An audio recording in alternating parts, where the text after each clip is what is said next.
She should be here. Okay. Welcome, everybody. We'd like to call the meeting to order, and we will, if you'll join us for the flag salute. I pledge allegiance to the flag of the United States of America and to the republic for which it stands, one nation, under God, indivisible, with liberty and justice for all. Thank you. Okay, please take note that all commissioners are present. Any agenda changes for today? No changes to the agenda. Great.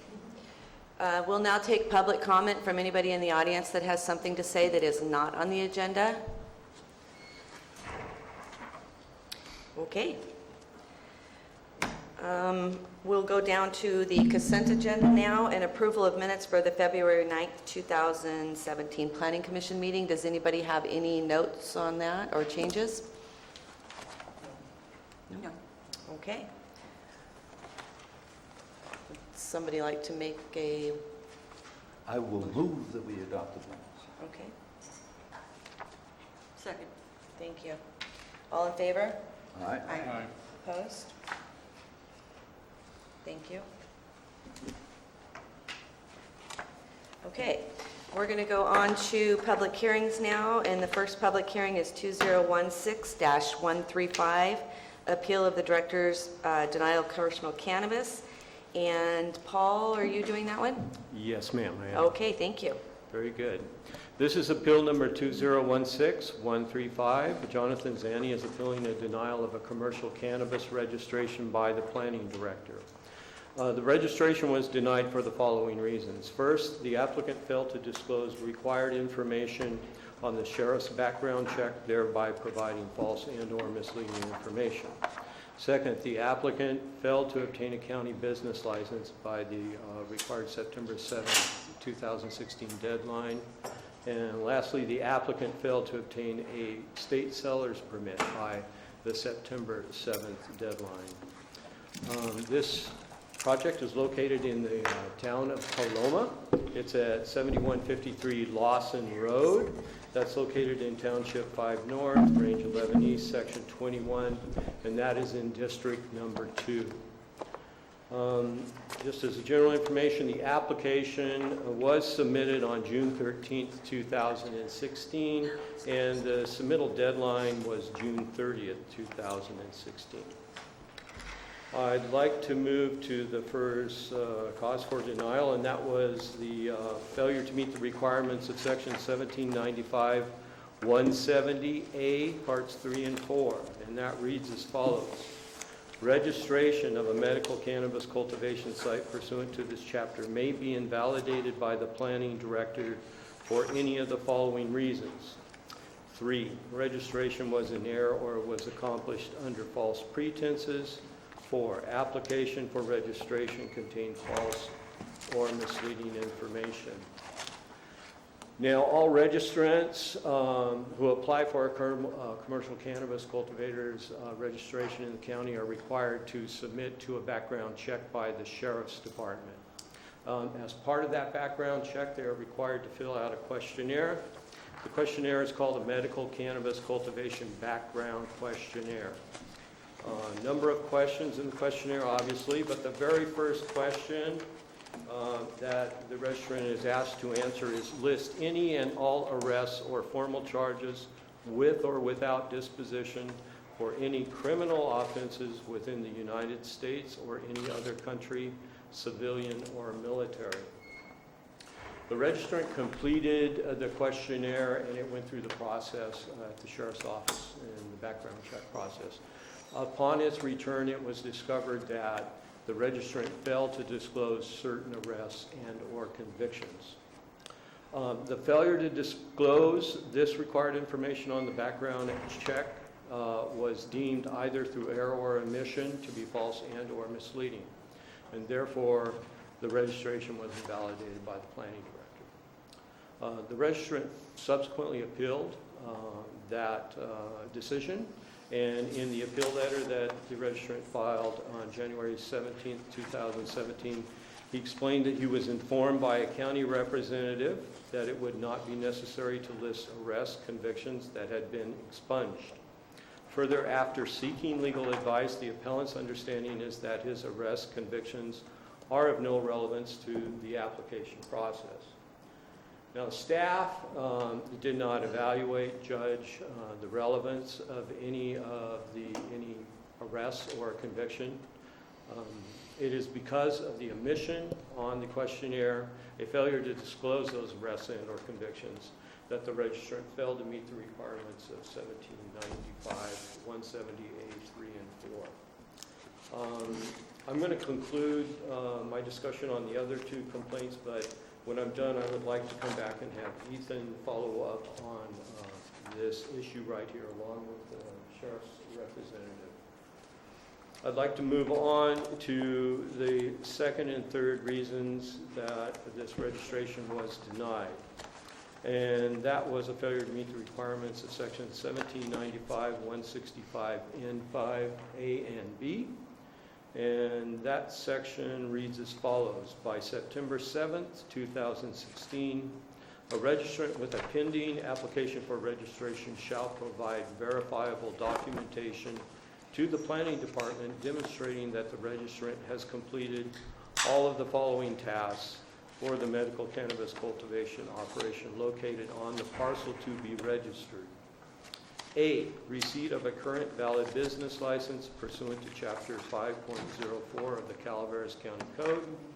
And B, receipt of a state seller's permit pursuant to California Revenue and Taxation Code 6001.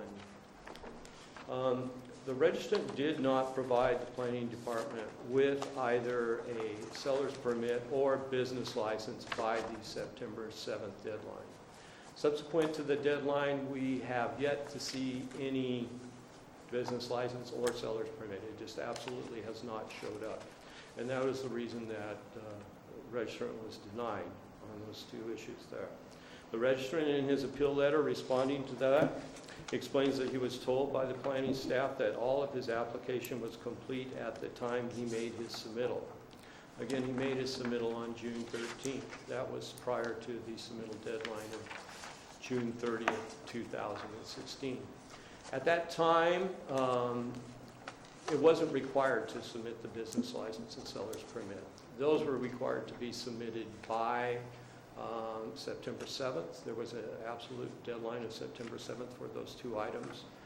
This was all spelled out in a publication put out by the planning department called the Medical Cannabis Cultivation Registration Instructions.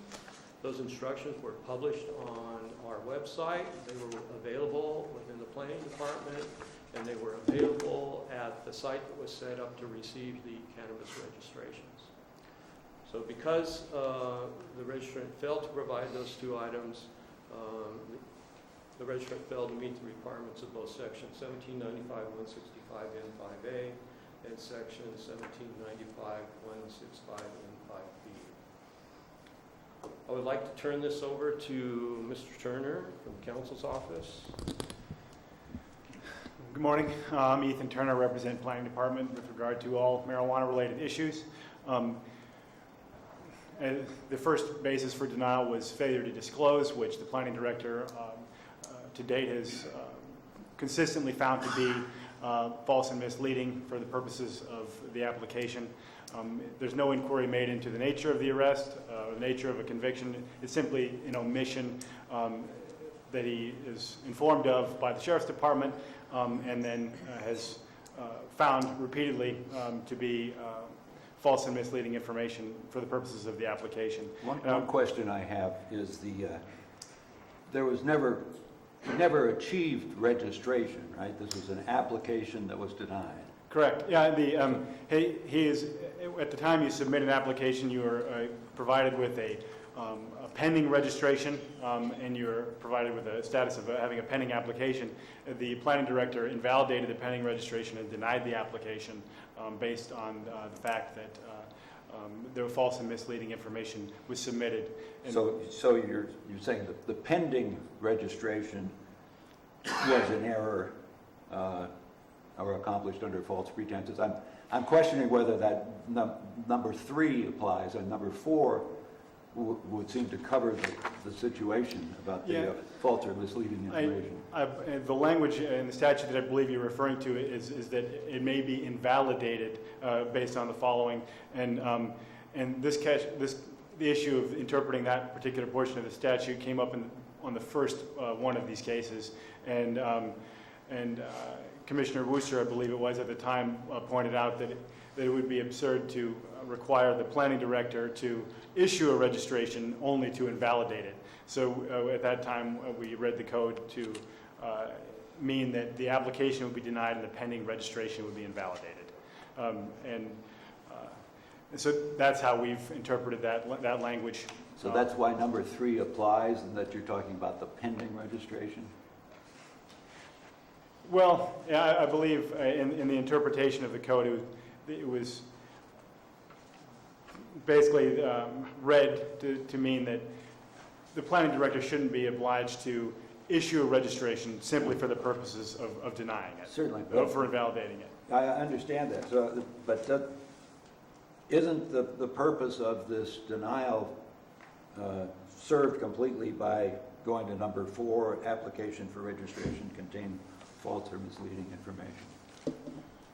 Yeah, I suppose it is, yes. Go ahead. I would just like to add the thought that there is no knowing exactly what a person filling out that application is thinking at the time, okay? So the part registration was in error or is accomplished under false pretenses. It may simply be an error, or it could be false pretenses. That could certainly, in my mind, seem to apply and be a valid cause here. But false or misleading information would cover this whole thing. If you didn't have 3, your case would be just as strong, isn't it? Agreed. And Captain Macedo has agreed to appear today to discuss the reasoning behind his recommendation for denial that the planning director acted on. Captain Macedo?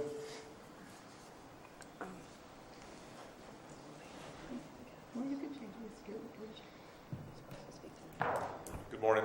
My name is Jim Macedo. I'm a captain with the Calaveras County Sheriff's Office. I'm going to go through 3 items with you just briefly.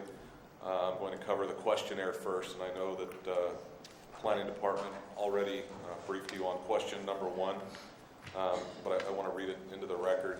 List any and all arrests or formal charges with or without disposition for any criminal offenses within the U.S. or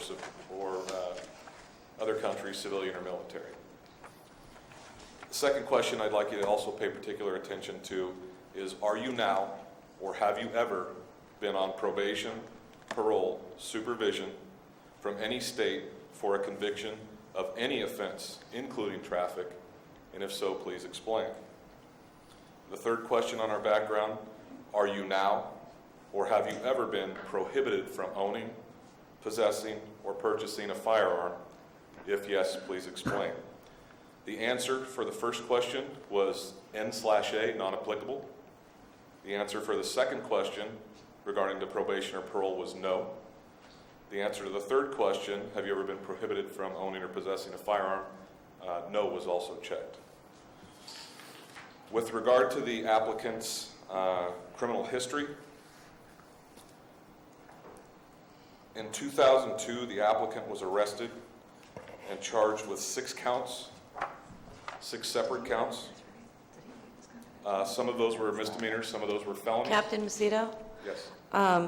We need to wait before we can go over that, and if the appellant is going to waive his rights to discuss those items. So the arrests are a matter of public record, convictions are not. So Okay. I wasn't going to go into the specific convictions unless Perfect. we wanted to go there. Thank you But for the clarification. I appreciate that. So would you like me to continue, or do you want me to Continue. sit down? So as I mentioned, in 2002, there was an arrest with 6 separate charges.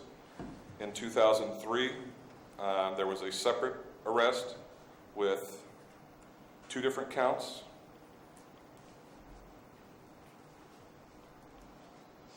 And then in 2006, there were some infractions. Now I'm going to reference California Penal Code Section 1203.4. It is Part 2 of the Criminal Justice Procedure for Title 8 and Judgment. I didn't make a lot of copies, so I've asked to circulate this one around. Okay. Should I get that ready? Sure. I actually made copies of that. If everybody would like copies. So I'm going to just bring your attention real quick to a highlighted section while he's passing that out. And this is in relation to any case in which a defendant has fulfilled the conditions of his or her probation. And it specifically states, the order shall state, and the probationer shall be informed, that the order does not relieve him or her of the obligation to disclose the conviction in response to any direct question contained in any questionnaire or any application for public office, for licensure, by any state or local agency or the California State Lottery Commission, which I think the Lottery Commission is not relevant here. But simply what that is stating is that does not absolve or relieve the applicant from disclosing those arrests or convictions or their criminal history. Is this, I haven't had a chance to read the whole section, but is this, if you've fulfilled your probation, is that's what Yes. this is dealing with? Essentially, what that means is if a person were to fulfill their conditions of probation or have their record reduced, their charges reduced, that it still requires them to disclose that for any licensure process with any state or local agency. But if we have a situation, since we don't know what the charges were, if the situation were under Penal Code 1203.45, which is case of a conviction under a person under 18 years old, it says thereafter the conviction, arrest, or other proceeding shall be deemed not to have occurred, and the petitioner may answer accordingly any question relating to their occurrence. So apparently there are certain circumstances where there is specifically, state law says that you don't have to answer any question about a conviction. Have you read the section I've highlighted yet, sir? I've just read the highlighted part. We haven't had a Okay. chance to read the whole section. Okay. But that seemed to apply to probation. Okay. So the code's pretty clear with regards that it requires the applicant to disclose. In addition, there are further facts relating to the individual's criminal history involving question number 2 and question number 3 relating to, have you ever been on probation? Criminal history clearly shows that that was in fact the case. And finally, according to his criminal history, there also was a firearm prohibition. So essentially, those 3 separate questions on the background were not answered accurately or in a manner that was consistent with the applicant's background or criminal history. I have a Captain question. Macedo, and you're, sorry, Kelly. Do you know whether this fellow had his expungement done following a period of probation as opposed to an expungement for an infraction or a misdemeanor where there was no probation? Because there's a separate section, Penal Code 1203.4A, that doesn't have this obligation to disclose in it. And it applies when the expungement takes place where there was no probation and it was either a misdemeanor or an infraction. And what I don't know is which category his expungements, if there were any, fall under. So there was, and one was relating to a felony, which was reduced to a misdemeanor and eventually dismissed per 1203.4. The other was an That's addition. because of the probation, is that correct? That the expungement or whatever term was used, It does not outline in the criminal history what it was related to. There is a date and a time to which the subsequent court action occurred. I see. And I It was can under tell- 1203.4 as opposed to 1203.4A. It just states 1203.4. There is no parent, no subsection. What I can tell you is the arrest occurred in 2002, and the disposition and reduction occurred in 2009, so roughly 7 years later. Secondly, in the disposition, there is a condition of probation that involves a firearm a firearm restriction. And then on the second set of charges that I outlined that occurred in 2003, again, it appears that those charges were also reduced to misdemeanors and dismissed per 1203.4 also in 2009. So it appears as though there were two separate sets of arrests separated by a period of over a year, and that the appellant went before the court to get those reduced at a later date and together. Question about the use of the word arrest. Yes, But this code section talks about convictions. correct. I'm avoiding discussing convictions right now until, at the advice of counsel, until we can move forward. So the three, the 02, the 03, and the 06 items you mentioned are, at this point at least, strictly arrests. So far, that's all we've talked about. Sure, I can just tell you that there's additional pertinent information that if the failure to answer the questions correctly on the background is not sufficient enough, then I guess we can dig deeper if that's what the planning Are commission you wants. aware of any circumstances where the conviction or arrest has been stricken from the record, expunged, et cetera, where they will not show up on the sort of search that you did? Yes, absolutely. That's a separate process where records are required to be sealed. And then what happens is those applications, Commissioner Laddish, if it occurred through our agency, there's a process where it's submitted to our office. We would have to sign off on that. It then goes to the district attorney, who has to sign off on that. It then goes to the Department of Justice, and we would remove all records of that from our internal database, and the Department of Justice would do that from their database. So that is an additional process that it does not appear was followed here, or it was not done in this case. So if something has been sealed, why then it really is wiped off the books and won't show up later? There's a big difference between the reduction of a charge and dismissed or arrest or conviction and something being sealed and destroyed. There's a big difference. Thank you. I should point out that the section I was reading from was talking about sealing the record. That concludes our presentation. Okay. Do we have a presentation from the appellant or a representative?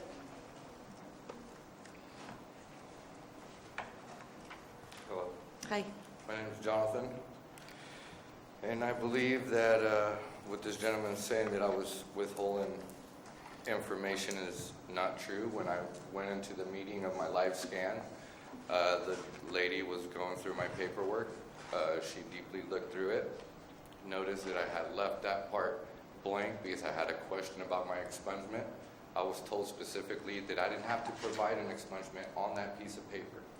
So, being said, we wrote it with a different pen because I didn't have my pen that I originally had done my application, filled it out, and put no. On the firearm part, I never knew I couldn't have firearms. I don't own a firearm. I don't care to own a firearm, so I didn't know about that part. On the receipt of the business license, I have all my receipts. I have turned it in for the fictitious business name, and a couple other receipts.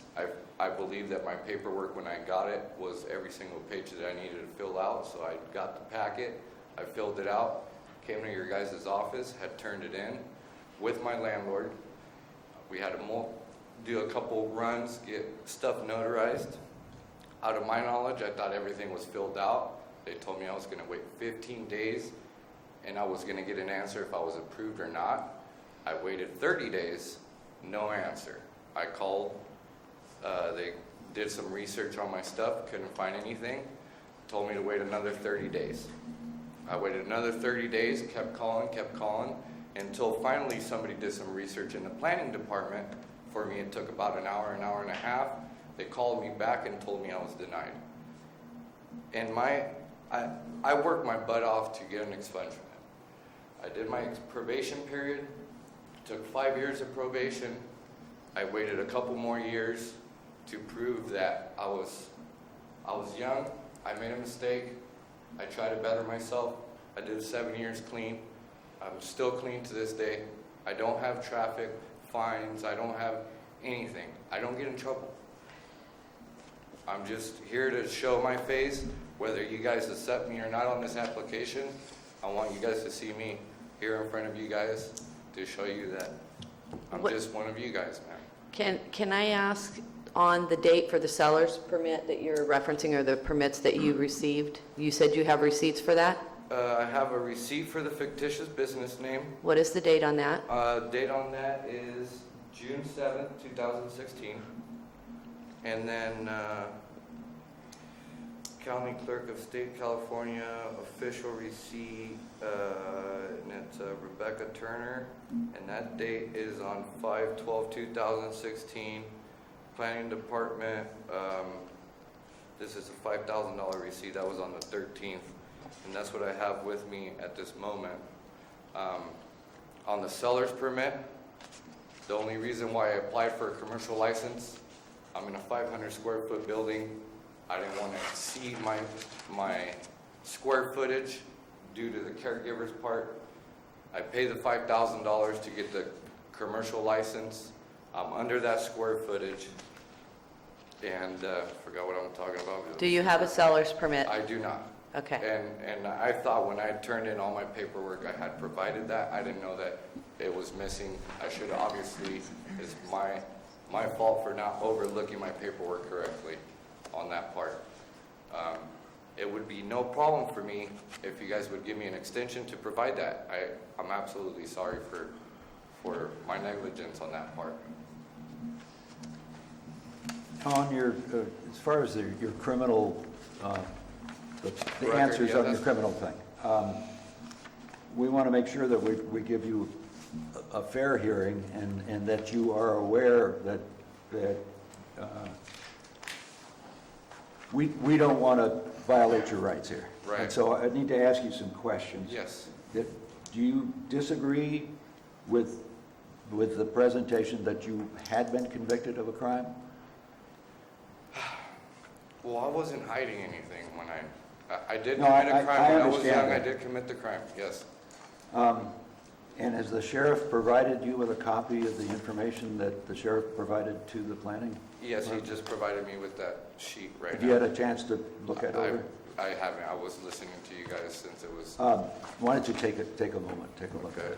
it? We don't have it, by the way, so.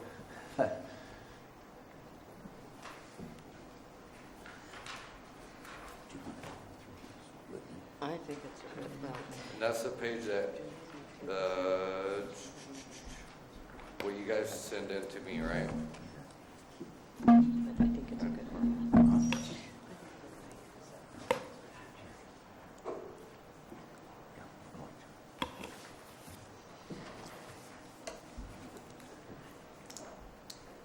And I'm not going to ask you right now to comment on what you're seeing, I just want to make sure that you have Yeah, it. that's fine. I have it. Okay, great. And in order for us to completely consider your side of the story, we would need to review those documents. That's fine. We don't have them yet. We can't review them without your permission. And so we're asking you if you waive any problems you have with our Absolutely. seeing them. Absolutely. And so if you give us permission to review the Yeah. information that was issued by the sheriff. Yes, sir. Okay, and then, do you understand that you, as the appellant, have the burden of proof in this hearing? And, which means you have to provide us with evidence why your registration should not be denied. I just want to make sure you understand that. Yeah, It's yeah, just- I understand. Okay, great. Well, then the question I have, when you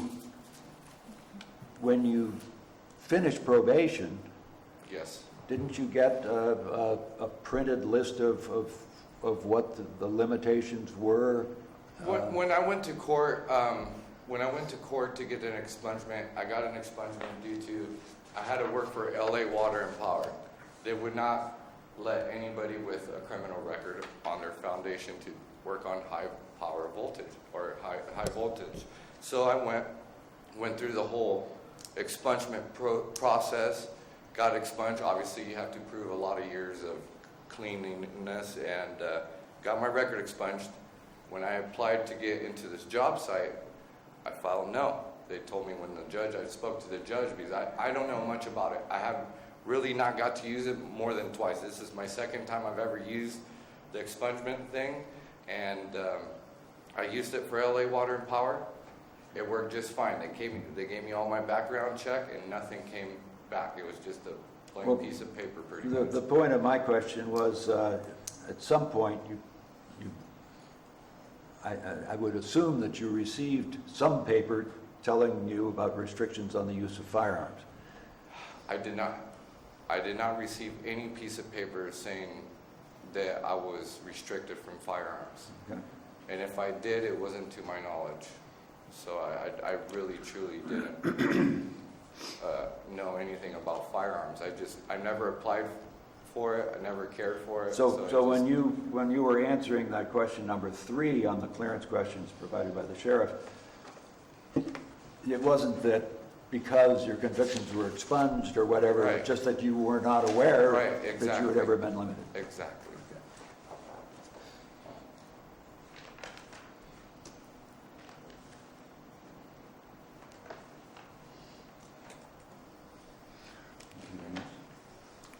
When you got the order that expunged your convictions, did it say, because it's supposed to say, that order does not relieve you of the obligation to disclose a conviction in response to a direct question contained in any questionnaire or application for public office or for licensure of any state or local agency? Do you remember seeing that? I do not remember. It's been a lot of years since I've gotten the expungement. I pulled up as much information as I could on the internet. It showed like if you were trying to become a peace officer, or it was like 3 different things that you had to provide the expungement on the piece of paper, and what was due to that expungement, what crime you did. And that's why I asked the lady when I did the live scan and I had my interview, because I was in the gray area. I didn't know if I had to provide you guys with it or didn't. Obviously, I did my expungement, so I can provide it if I absolutely had to. So I don't really remember if they did or didn't. Have you gotten a Calaveras County business license as opposed to a fictitious business statement?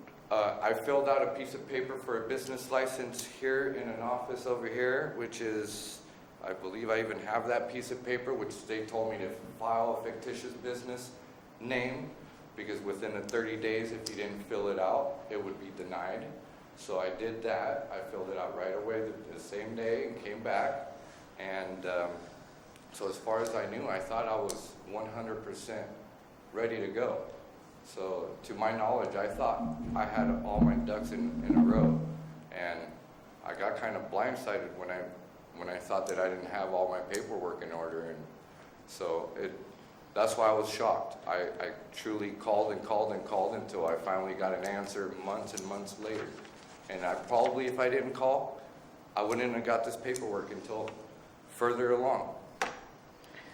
And could you be as specific as possible as far as who told you that expunged convictions? I want to say And her what the name- circumstances were? I want to say her name was Jennifer. I can't truly remember. She was a short little And lady. what office is this? It's the sheriff's office where you sheriff. do the live scan.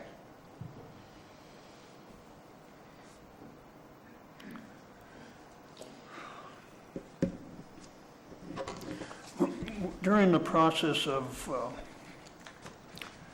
of applying for the registration, Yes. the medical cannabis registration.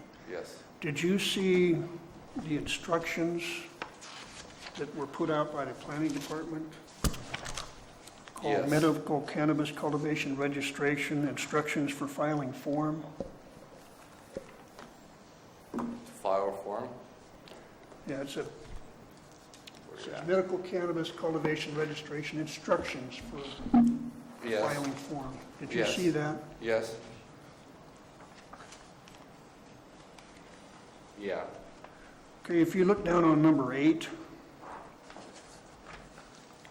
Yes. you'll see it says, attached copy of California seller's permit, (paren) must be received by planning department no later than September 7, 2016, that being underlined. Yes. Attached copy of current Calaveras County business license must be received by planning department no later than September 7, 2016. You see that? Yes, sir. So did you understand then that while your application was complete as of, what was it, June 13th, with what had to be there at that time, that you still had to submit these other 2 documents, the business license and the seller's permit, no later than September 7th? Right. Now, when I turned in all my paperwork, that's when I brought my packet. I had my landlord with me because he wanted to make sure I did everything straight arrow because he doesn't want to be in trouble. I've asked. They went through all my paperwork. For my knowledge, that they had everything in hand as far as they needed. That's what I was told. That's what I believed. Now, I thought everything was in order.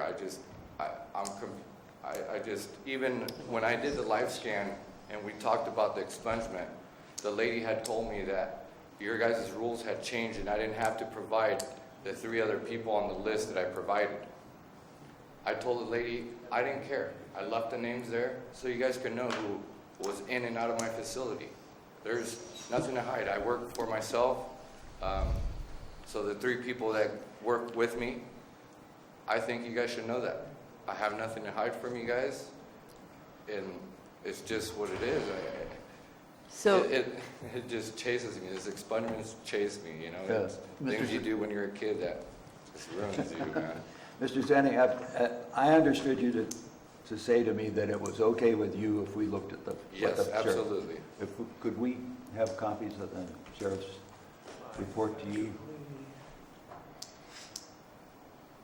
I actually failed to make a bunch of copies, but I do have mine. we don't need individual copies, we can Just pass into it the down. record. Mr. Zanni, when you discussed doing an expungement, obviously there was a conviction that you were seeking out to have expunged. Yes, But according to Captain Macedo, when he read the report, there were arrests that took place in 2002, 2003, and 2006. Were they individual incidents? And was all 3 of those in the separate years expunged? all of them were expunged at the same time. There was 2 different incidents. There was one in 2002, I believe, and one in 2000. It was a year apart. And after that, it was a straight. The only thing I think I had in 2006 was just a traffic violation, as far as I know. Everything else, I was guilty by association. So are you looking at the report that the sheriff had available there? Can you tell by looking at that, would that refresh your memory? I guess where I'm struggling is that we have different issues here on your registration. Okay. And you talk about your expungement. Right. And then we talk about the seller's permit that's required by September 7th. Right.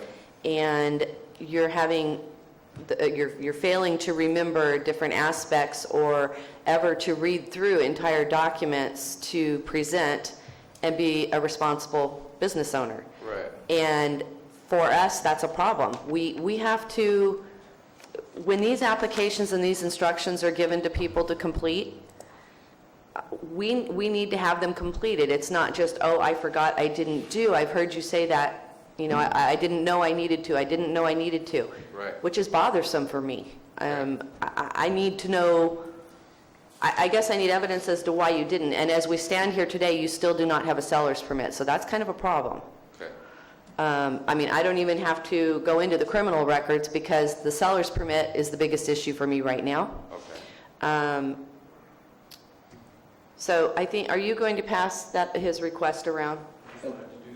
I think it ought to be a part of the record. And Any Madam commissioner Chair, can look at I it. just want to be very clear, Mr. Zanni, that you're waiving your right to have this. Yeah, absolutely. Okay, Go for just it. making sure. Madam Chair, if there's no further questions for Captain Macedo, I think he has an appointment that he has to meet. All right, Okay. Yeah. if anybody's going to have questions of him, let's keep that in mind on the, okay.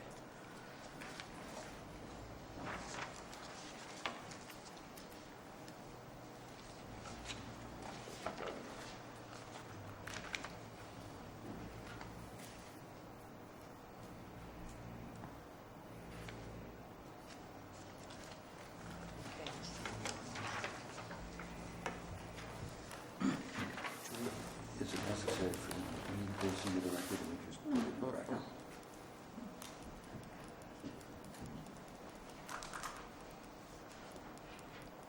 I don't have any further questions. Okay.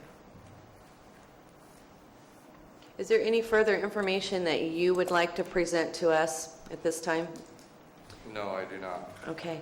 Then at this time, if I'm going to wait till you guys take a look at it in case you have a question.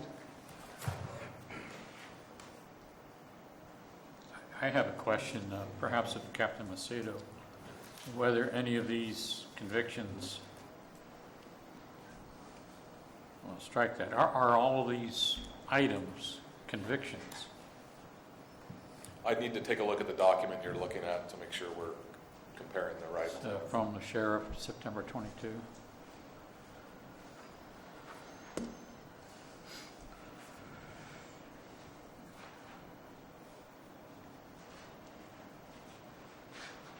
Take this over.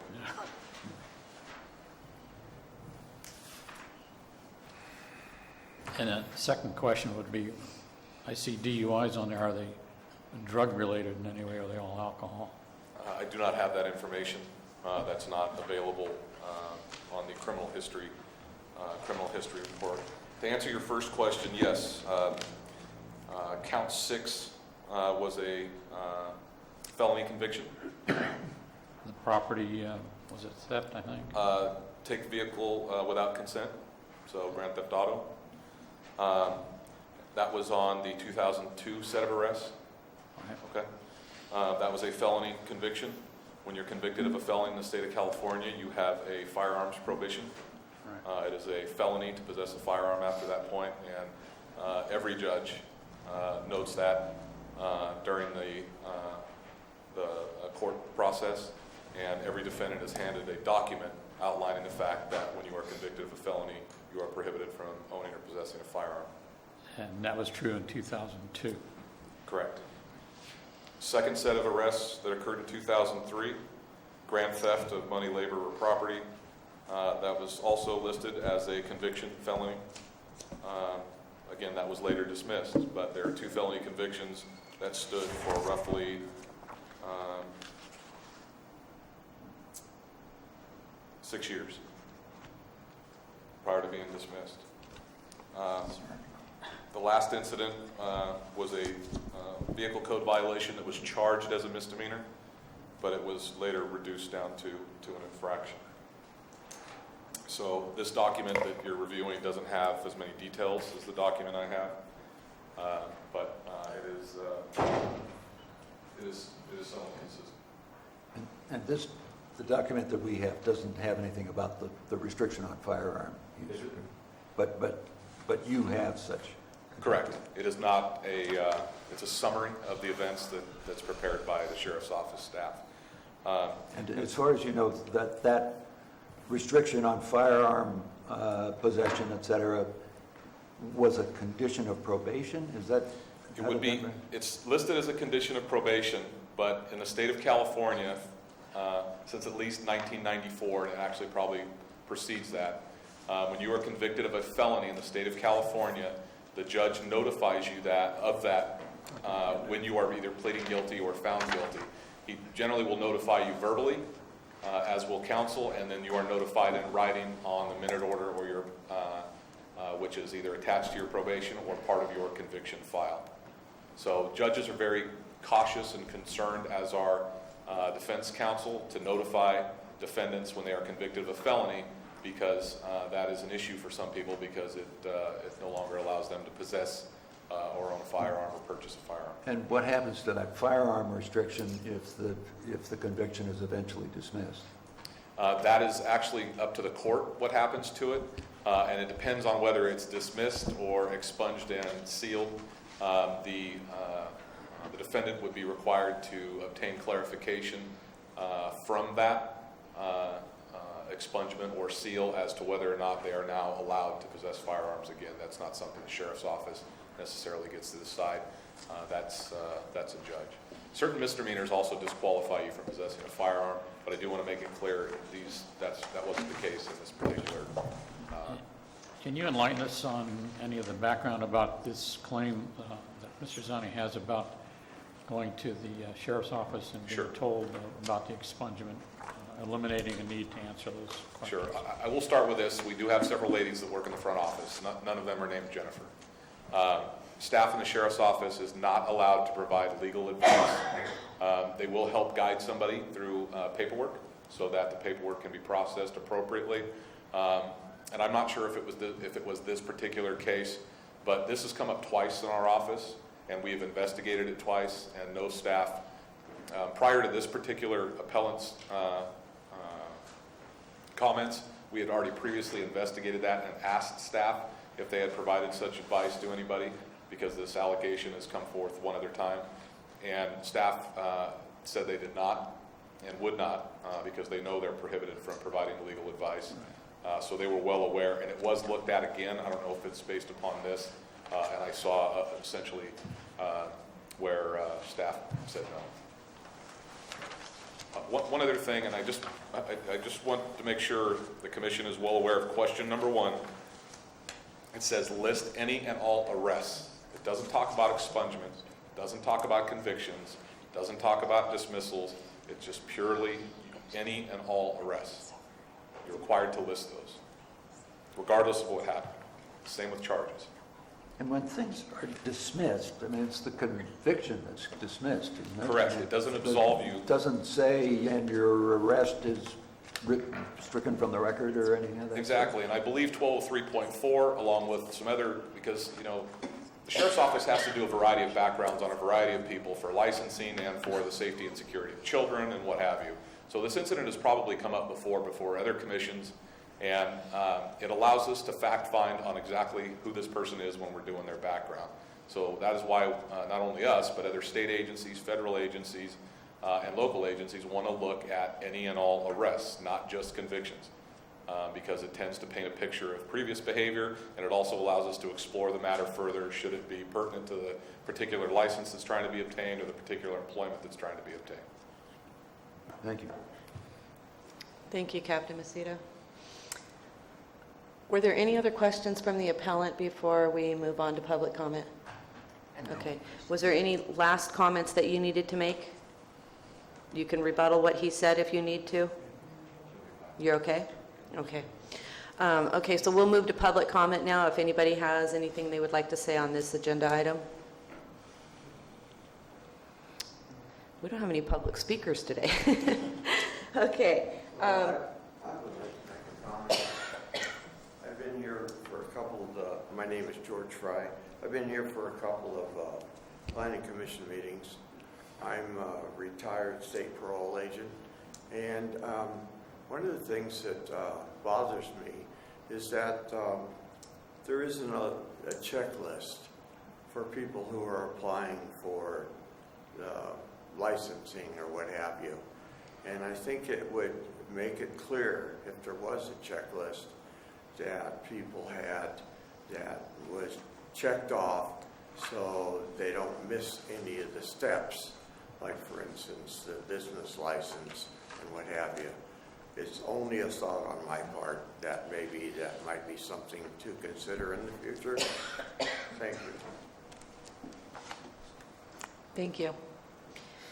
Okay, do you have anything else you would like to say? No, I think we'll just rest with it where it's at. Okay. And there's no more, you're done too? Yeah. Okay, then we'll close the hearing and bring it back to, oops, I'm sorry.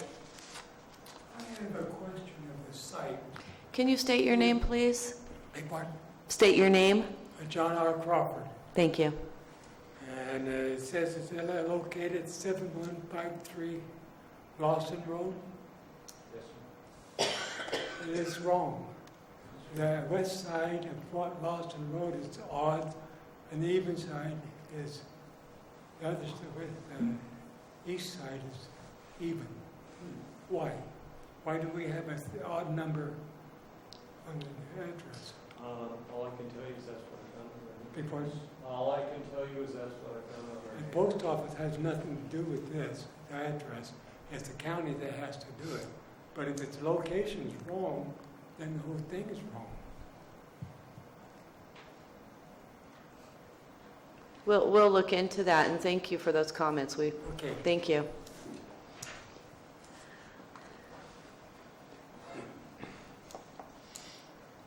If I understand the planning department's position is that you have, you've denied this application on the basis of what was in the application and was supplied to the application. It has absolutely nothing to do with site-specific, what was on the site or what was happening on the site. Oh, that's correct. So an address being maybe off by a digit or two doesn't affect what you're... No, that won't affect our approach to this, and that is also the address that the applicant filed on their application when they submitted. Which address was that, 7153? Yeah. Yeah, I'm his direct neighbor. Well, Thanks. that's what we have as far as the address for the cultivation I- site. I will just say, just because I'm privy to this, there are addressing issues in the county where some addressing sequences don't make sense. The county is aware that this exists for certain properties and is in the process of trying to remedy that issue. Yes, and again, on the registration application, the physical address of the cultivation site to be registered was listed as 7153 Lawson Road, Paloma, California.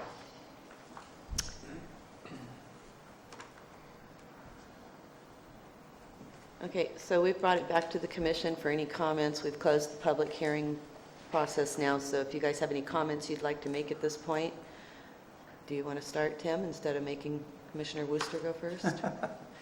Well, I think the denial is sufficient on just the failure to obtain and submit the seller's permit and the other business license. I think while I don't think that the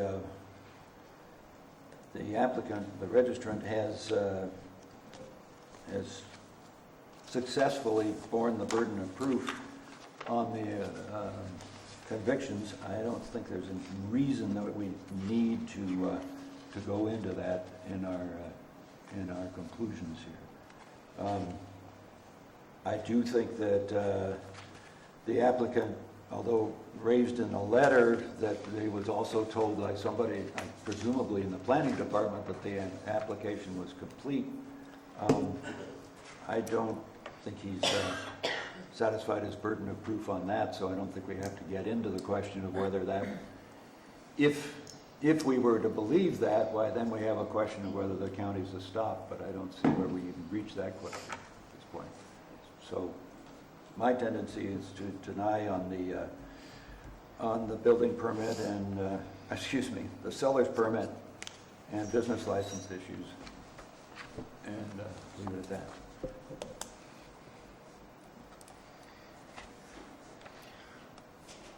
Okay, I'll go next. I think the arrests should have been disclosed. I think that the failure to disclose that the applicant was on probation was not right. That should be a ground for denial, and the same with the firearm. I think it's covered in the resolution adequately, but to me, those are valid reasons. Oh, and I don't disagree with you. And I would include them in on the business license and on the seller's permit. We just have a clear failure on both with very clear instructions in writing that those documents had to be submitted by September 7th. And so I'm prepared to uphold the denial, deny the appeal on all those grounds. I think that I agree with most of it. But I think that we should deny it alone on not getting the proper permit. He didn't get him. He said he got the paperwork. It specifically says that he has to have it in by a certain date, not the date of his application, but the September 7th date, and he did not do that.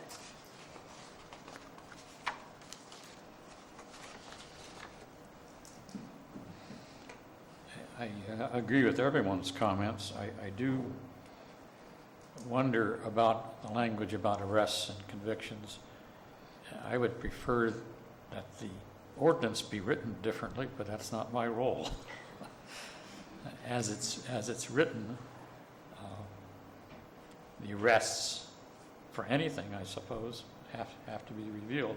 And the other thing that seems to be absent from the ordinance is some discussion of whether certain arrests or convictions are related in some fashion to the cannabis cultivation. So, Actually, I just want to clarify on that point. With respect to convictions, the sheriff has the discretion under the urgency ordinance to determine what convictions are reasonably related to the type of responsibility inherent in getting a registration. The planning director has the discretion for purposes of the false and misleading question to determine whether the failure to disclose was false and misleading for purposes of the urgency ordinance. So there's the way the urgency ordinance is written, at least as I read it, and certainly you can disagree, but I just wanted to point to the two different departments for those two different sections that are listed there. is there some mention of those decisions in the denial? I haven't even seen the denial. In the denial, Just the was that the false and misleading information only. It probably doesn't matter. I certainly agree with the previous comments that the business license and the seller's permit were not submitted, period, and that's a clear violation. I think the applicant has admitted that, so.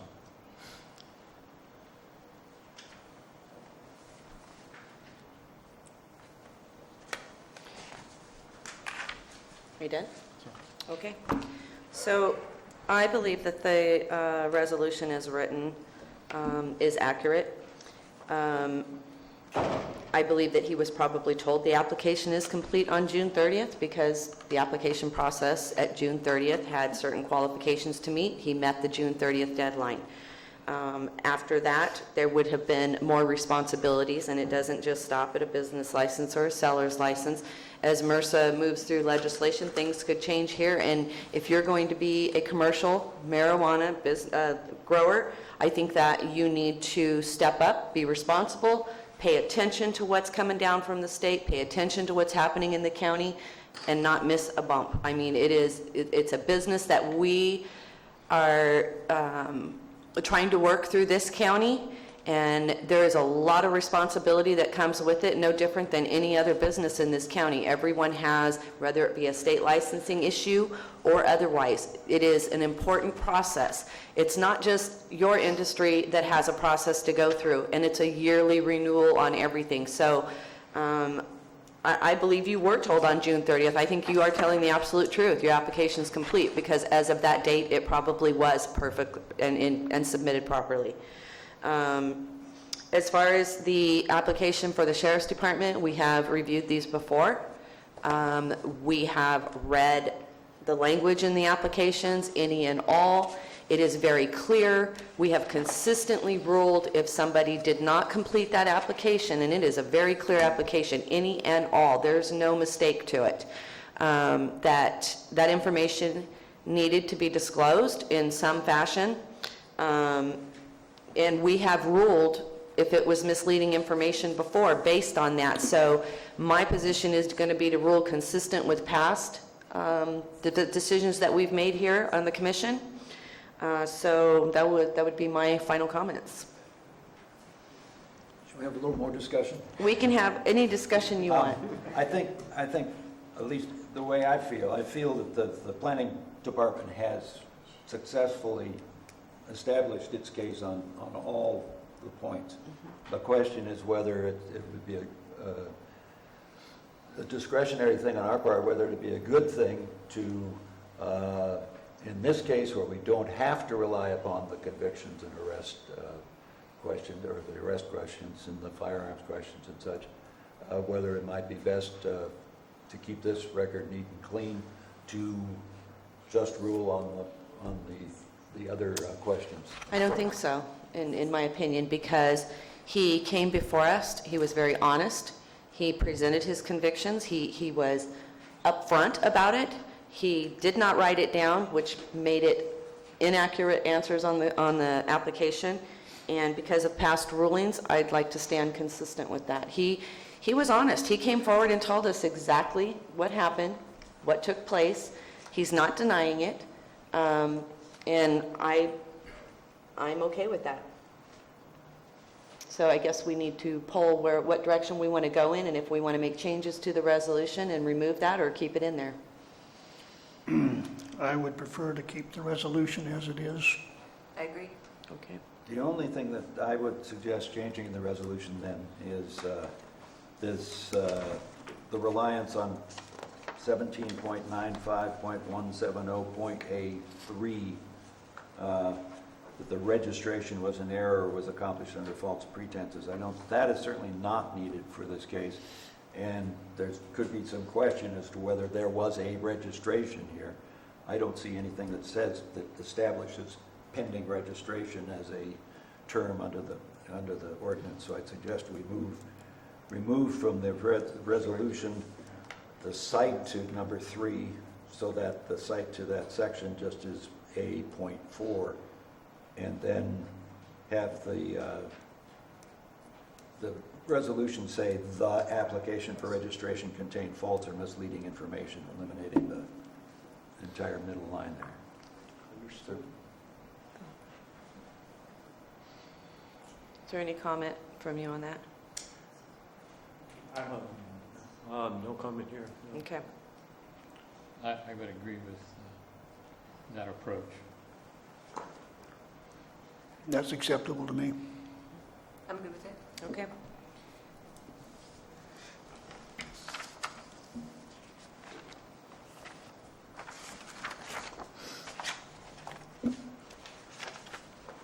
Okay.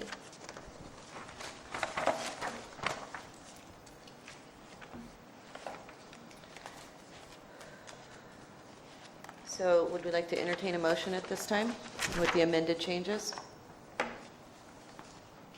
I need to have them read it in first, sorry. Yeah, that's fine. The staff recommends that the Planning Commission adopt Resolution 2017-010, denying Appeal 2016-135, thereby upholding the Planning Director's determination to deny application 2016-135, and that would be as amended. Thank you. So moved. Second. Okay, we have a first and second. All in favor, say aye. Aye. Opposed? Okay, motion carries. Gina, do you want to read to him the 15-day? Oh, yes. You have 15 days from today to appeal this determination. That would be an appeal in the same fashion that you appealed the planning director's denial of the registration. Same format, $500 written request for appeal. That would be to the planning department, and the appeal would be to the Board of Supervisors if you wish to do so. Thank you. Okay, can we take a 10-minute break, and we'll be back at 10:15? Okay, is everybody ready to re-adjourn? We're going to go directly into 2016-672, appeal of planning director's denial of commercial cannabis cultivation registration application 2016672. Do you want to go ahead and speak to that, Madeline? But I do know that we have a request for a continuance that we need to discuss it. Yes. So my name is Madeline Flandreau, and this is for Appeal 2016-672 for Julie Alola, and Jay's not here. Yesterday, I was notified by a Mr. Jason Teramoto that the applicant, Julie Alola, wished to request a continuance because Julie Alola is not available today. She is out of state at a funeral, and her counsel is also not available. And this was received by an email, which I forwarded to all the commissioners.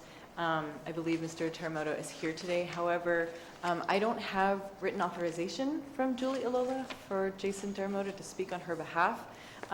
Mr. Teramoto claimed in his email that authorization was given to code compliance previously, but when I spoke to Compliance Officer Caroline Moat yesterday, she never received authorization from Julie Alola for Jason to speak on her behalf. So I don't know how the commission wants to proceed with that. Okay.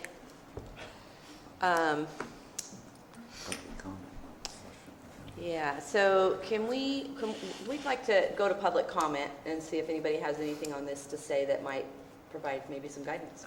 Okay. Good morning, my name is Keith Banks. I'm here representing the Pachecos in this matter. I guess at this point, the only thing I'd like to say with regards to both the continuance and the motion on, I don't really see what a continuance would do in this case. A review of the code section makes it pretty clear that the authority to revoke a permit lies with the landowner. I read the letter that was submitted on behalf of the tenant. I can understand it. I'm gonna interrupt you for 1 second Thank you. because right now we're speaking strictly on the continuance, not the agenda item, so. Correct, that's what I'm getting at. The problem with the continuance is it would be, what's the point? If we're going to go ahead and continue the matter, I don't think the law is going to change within the interim, all of a sudden allowing the tenant to have the authority to force a landowner to continue the permit. So while I can appreciate the fact that the tenant is not here, I think their position was pretty well laid out in the letter that the attorney referenced, particularly after the reasoning for the denial was provided. And what we're left with is, well, if it's true that the code section states that nothing shall be interpreted to infringe upon the owner's rights to prohibit such a permit, then I guess I'm lost at why waste the council's time, the client's time, continuing a matter which there can't be a defense, at least as it's written. So that is it. With regards to that point, that's all I have to say. Thank you. Thank you. I think there may be a question for you. Oh, okay. Yeah, have you had any contact with Mr. Rosenfeld about why he can't be here? My office has no contact at all with Mr. Rosenfeld. So this is the first I have heard that there was a request for continuance made at all. So no, I have no enlightenment to give you on that. Okay.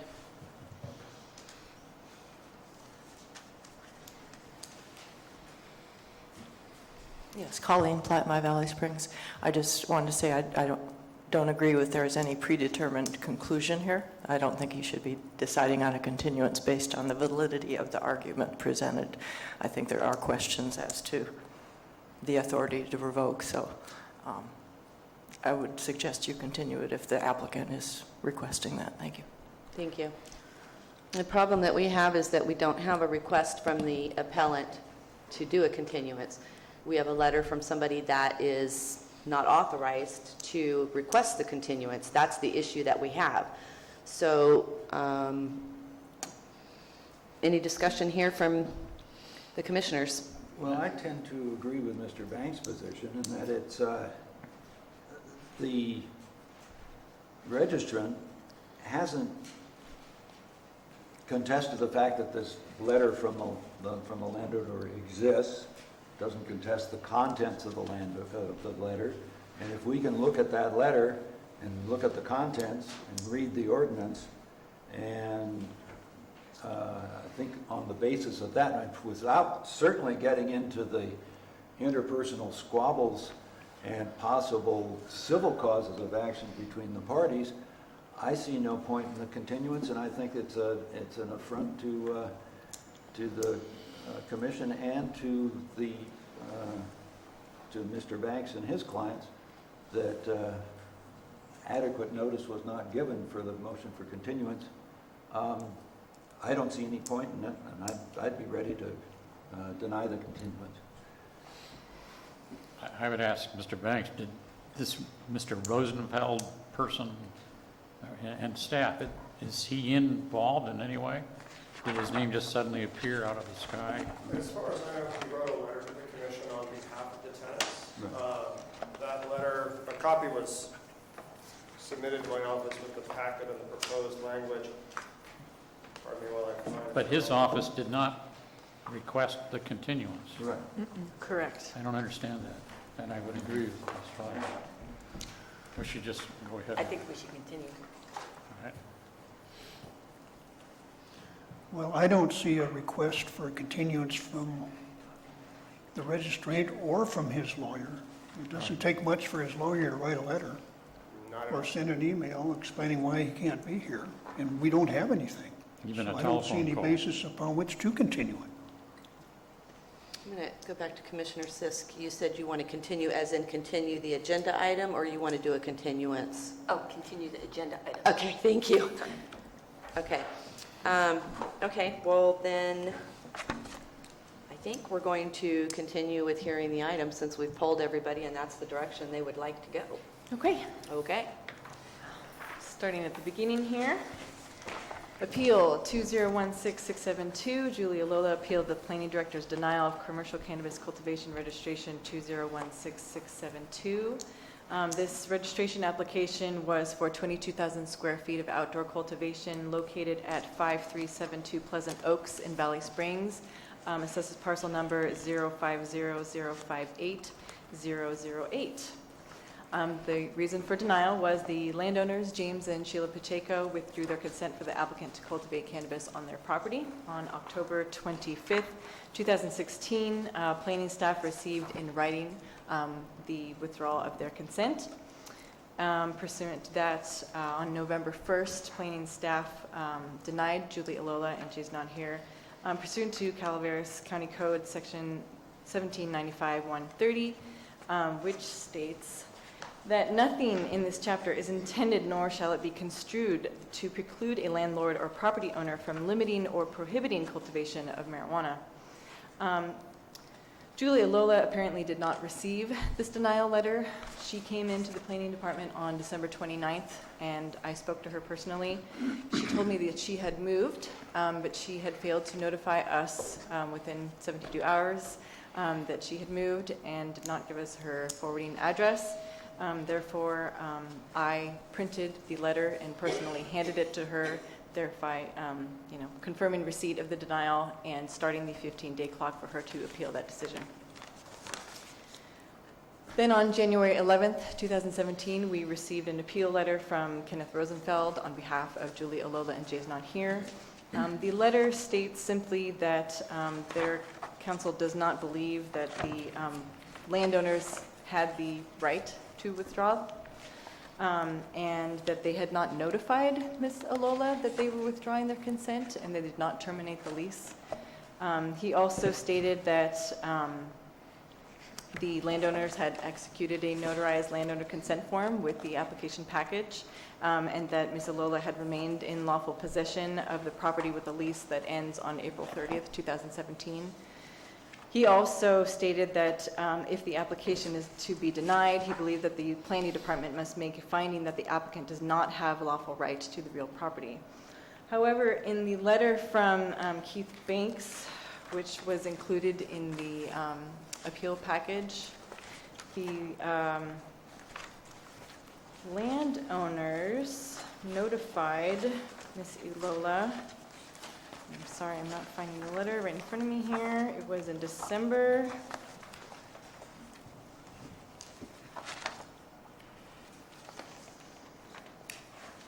Sheila Pacheco sent a registered letter to Julie Lola on December 13th, 2016, advising them that they no longer had a lease. So, in summary, the planning director denied Julia Lola's registration application due to withdrawal of landowner consent pursuant to Calaveras County Code 1795-130. And I will turn this over to you. Thank you. Mr. Banks, we'll go ahead and let you're representing Mr. Pacheco? Yes, ma'am. I am. Okay. Thank you. Well, the statements I made earlier with regards to the continuance pretty much carry forward. 1795-130 gives the landowner absolute authority over the ability to revoke the permit. While there may be some questions as to possessory rights or leases or things along those lines, after a review of as much of the municipal code as I could look at, I couldn't find anything in there which seems to countermand this and put any authority on the tenant to preclude a landowner from doing this. So the position of my clients is simply that they're in compliance with county code. They have filed the proper paperwork. Notice was given, although not necessarily spelled out as a requirement, was provided, and they've complied and wish that the permit be revoked. So the letter states that a registered letter was sent to Mrs. Alola. To my understanding, that was correct, yes. I don't have the certification of the registration printout on that. But if we are going to get to the issue of whether or not they were notified, we have the two issues of both the planning department handing them the letter, and at the same time as the code doesn't spell out that that must actually require to be in compliance with the code. So while I will fully admit it's a good thing to let them know that you're going to do Well, I was this. just in the lease, it stated that they would be notified by Correct, and registered. ultimately they were pursuant to that statement. Okay. Okay, any further questions from the commission for Mr. Banks? Yes. Sir. Your letter makes a point that Jason Alola and your clients, Pacheco's, had a business relationship to grow both indoor and outdoor cannabis on the property, which is owned by James and Sheila Yes, sir. Pacheco, and share in the profits. Yes, sir. Is that correct? Yes, sir. And if the enterprise lost money, would they share in the losses? Yes, sir. But the registration was submitted purely by Mrs. Pacheco, is that correct? Correct, sir. Why was that? That's what, although I haven't had a chance to talk with my client to flesh that out specifically, and she couldn't be here today, I'm happy to brief with my client and see what their response is. My understanding was she was here, she was present, she was the available party to do the rescission, and hence filed and submitted the documents on the 25th of October.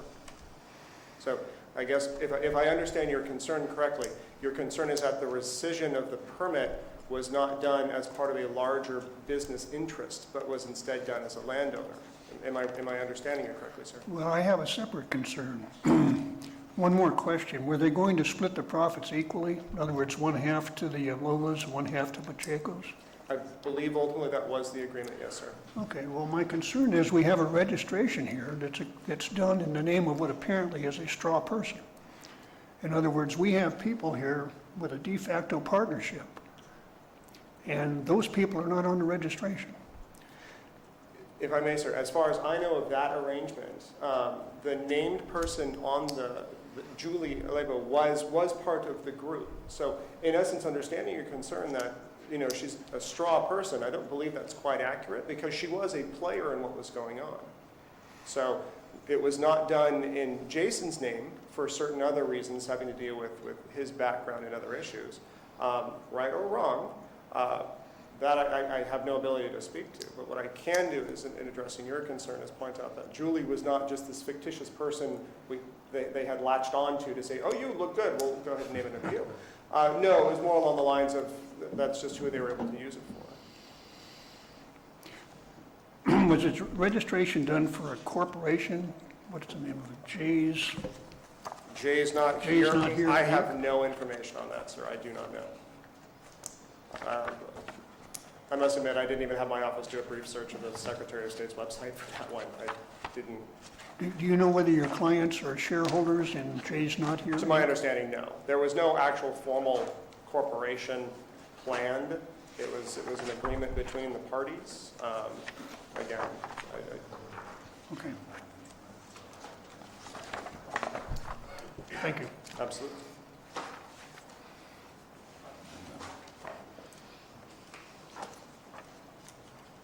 Okay.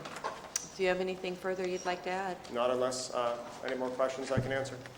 Okay, we may have some later. Thank you. Can we take any public comments at this time? Good morning, Chairs or Commission. My name is Jason Teramoto. I'm the representative for Jay's Not Here, Jason Alola, and Julie Alola. I have spoken on their behalf, along with Jason Alola, to Carolyn Moat. We had a conversation about some properties that are also in Calaveras that needed to come into compliance. All of those actions are already committed to, and we expect to have those finished by next week. With this particular property, this is still in court. This is still pending, an outcome from a judge that's not scheduled to happen until 2 months from now. So that's originally the reason that our attorney, Ken Rosenfeld, had requested the continuance. He had another separate calendar item that was conflicting, and frankly, he wasn't able to rearrange it because his trial was going a little bit longer. Otherwise, he would be here today. And both Jason and Julie weren't available because they had an unexpected death of a family member in Arizona, so they were en route as of last night. I understand that public comment is my chance to really kind of address what I know and make that public. Frankly, I've been involved in this process since the beginning.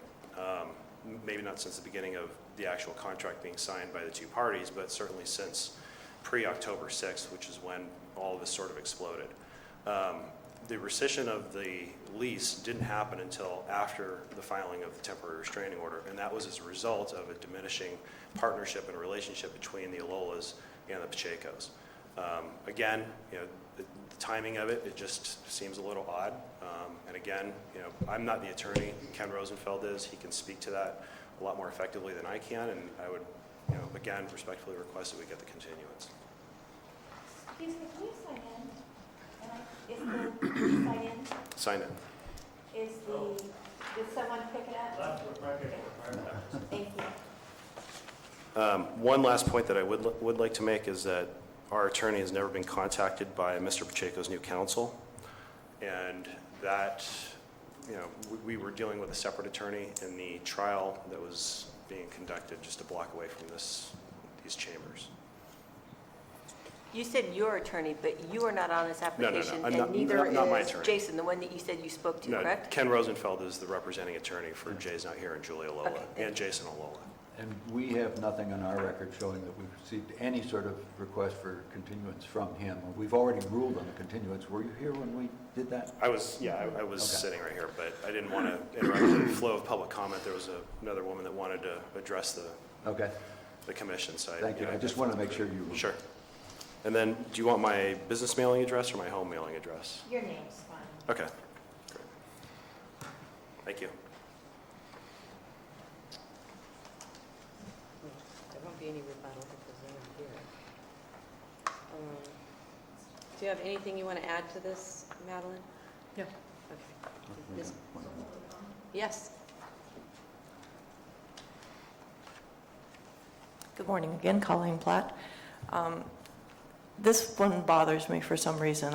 I read all the staff report and everything, and then slept on it overnight, and then got up the next morning, and it still bothered me, the process of the denial and the grounds for the denial.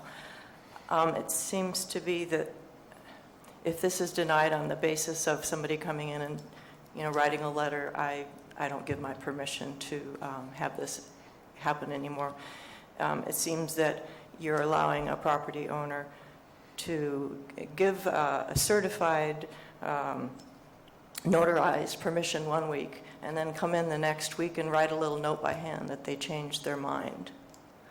And then that would, to me, negate the whole process of the registration for hundreds of people who have registered and are applying to grow cannabis. If you've got a landowner consent form that's required to be notarized, that they consent and they are aware of this being grown on their property, and that's part of the application.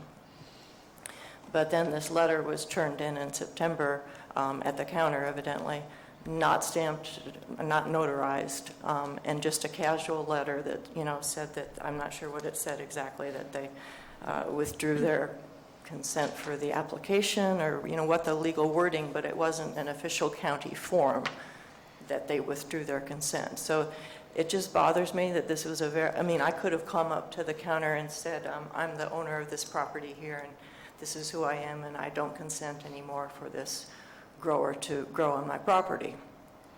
Now, from what I also understand in the agenda packet, the applicant has a property lease agreement with this landowner, and you all are way more knowledgeable about, leases and realty law and attorneys than I am, but it seems like a one-year lease agreement is their right to use that property for what the landowner agreed that they had the right to use that property for a year. And in the terms of that lease agreement, somewhere I have it here, there are procedures that they need to go through to negate the lease. Let me see if I can find the notes here. If a dispute arises that cannot be resolved between the landlord and tenant, a mediator will be mutually selected. So that was part of the lease, and I don't see that happening here. They were aware of what was going to be going on with the property. They were partners in the grow. They agreed for that use. There's something about default and legal action, but I don't see that occurring. It just bothers me, the legal process here for, whether you're an operator of a sewing machine repair business or whatever it is, if you have a lease with the landlord to do that, it seems like that lease wasn't properly canceled here, and that's one part of it. And then the other part is just the idea that somebody could come to the counter and submit a letter without it being notarized that they're the landowner, and our code doesn't really have a good process for revoking that authorization that they gave, which was to grow cannabis. So it's the process that bothers me. I'm not worried about all the details and the personal and reasons why and wherefore. It's just that process that I'm not sure about that. I'd like you to look at that. Thank you. I'd like to just address a few of the things that you brought up, Colleen. Sure. The lease is between the landowner and the lessee. It doesn't have anything to do with us per se, I agree. and that becomes a civil matter outside of our jurisdiction here making decisions. I agree. It was just part of the package. The lease so, has to yeah. be presented to the county showing that this tenant had possession before May 10th. Right. That's part of the urgency ordinance. Also, one of the things that, and I read it and I went through it the same as you, and much of what was provided to us was a civil matter. It didn't have anything to do with us. The urgency ordinance does cover the fact that the landowner is responsible for this lessee. So I don't care who is leasing the property. If it's the landowner and say the lessee doesn't pay the taxes that are due, if there's a code enforcement issue or hazmat cleanups, all of that is the expenses are borne by the landowner, not the lessee. So if the lessee doesn't pay it, a lien goes on the property for the landowner. There is an extreme amount of responsibility being a landowner signing a lease for this type of business. I don't think that the lease is tied to the landowner saying, look, I have found out things about my tenant I don't like. I don't want to take the responsibility and the liability of the financial consequences that could come down the road. I don't think there's anything in there that would stop a landowner from saying, I don't want that responsibility anymore. As far as the lease, that's civil. They have a 12-month lease. They have to work that out in court. That doesn't have much to do with us.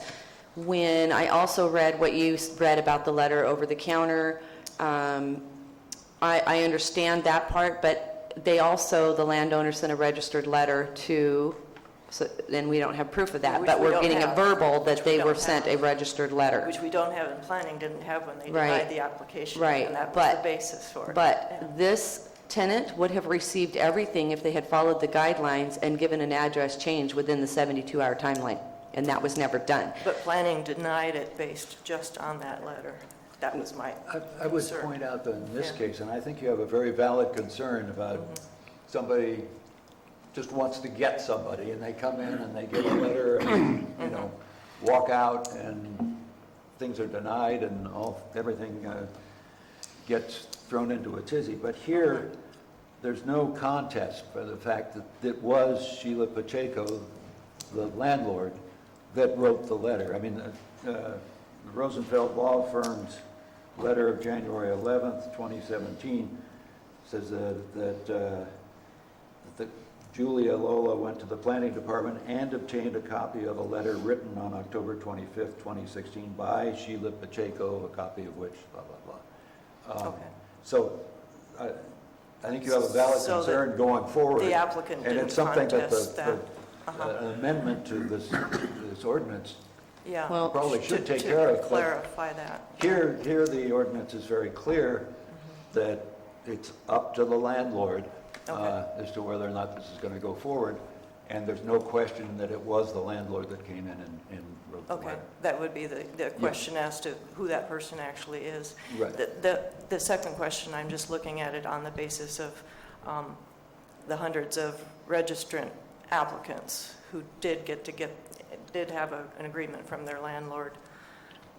You know, they have put a lot of time and money into it, and can the landlord just arbitrarily, because there's nothing in the ordinance that says they have to justify it? That would again go back to civil, and they would need to make sure that that's in their lease and work those terms out amongst themselves. That doesn't Okay, have so there's anything to- nothing in our ordinance to prevent a Absolutely landowner not. It would be changing their mind between the next landlord and week? tenant to work out those terms of the Okay, agreement. Okay, that's what my question. Thank you. Thank you. Well, thanks for raising them.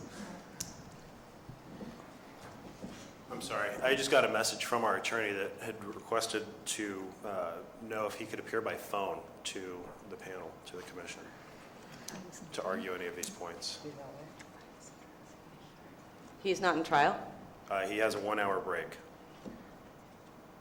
It's up to you. Set up to- Do you want to hear from the attorney? I mean, we've already moved on as far as the continuance and have started the hearing, so Correct. I mean, it would be a part of the hearing if we could, but I don't know if we're technically set up to do that. Not to my knowledge. You can't pipe in a phone line, you know?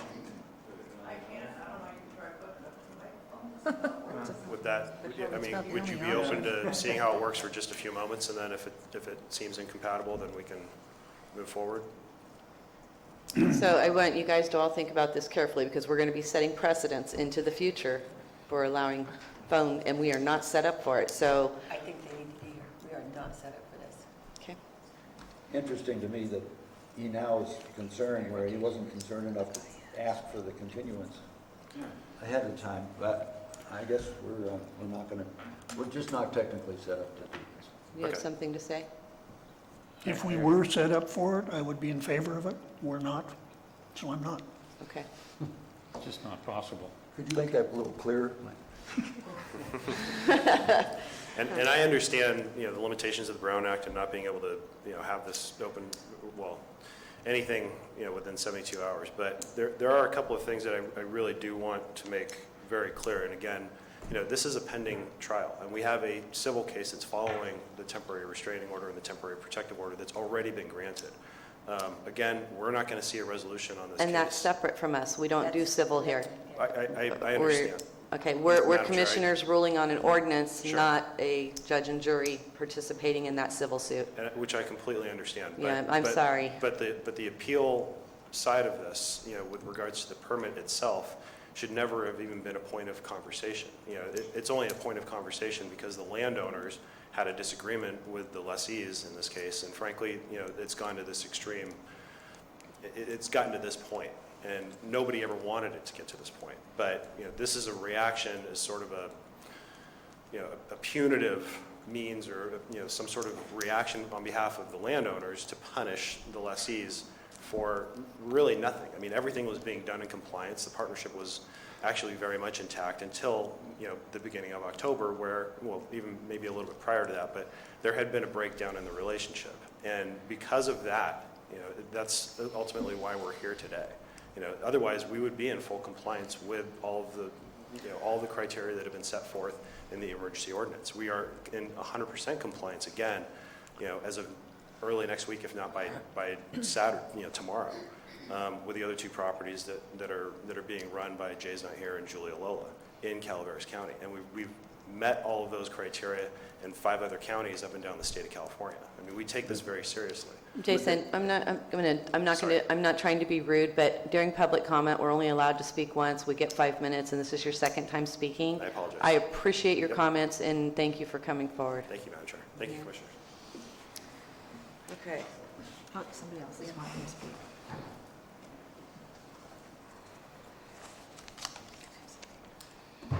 My name is Richard Blood. My concern with this issue is the fact that this piece of property was once approved and had a permit or registration to grow pot. Is it like now grandfathered and it has that right if another applicant comes in to make it pot growing after this date? To be clear, this registration is pending. There was no registration issued for this property. I would advise that the commission not answer any legal questions, public comment.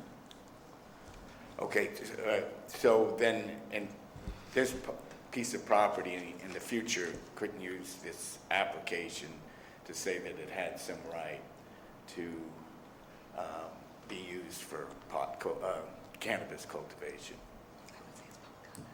Yeah, we're going to leave it at public comment, so say what Okay. you still have 2 minutes left if you want to build a case for yourself. Well, I would just recommend that, I'll leave it at that. Okay, thank you.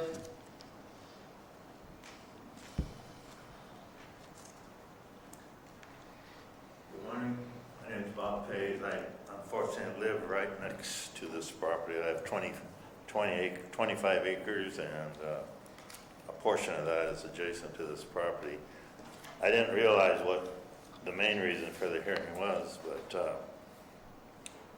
my point of being here is to let you know what's been going on there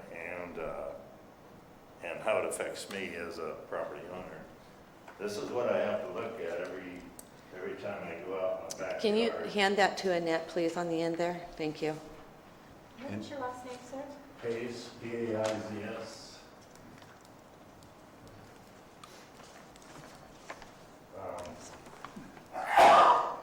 They've already had one crop that harvested, and needless to say, it's affected me to the point where I can't even go out my back door when it's probably 2 or 3 weeks from harvest. So marijuana is a negative connotation that draws a negative element. This area is a $500,000 to $1 million home area, and this should not be allowed in that area of our county. I just wanted to let you know that they've already had a falling out, and I know the reason why, and I know what happened with the crop, and it's a can of worms, and they should not be doing that. They should not be growing that on that property. Thank you. We appreciate you coming today.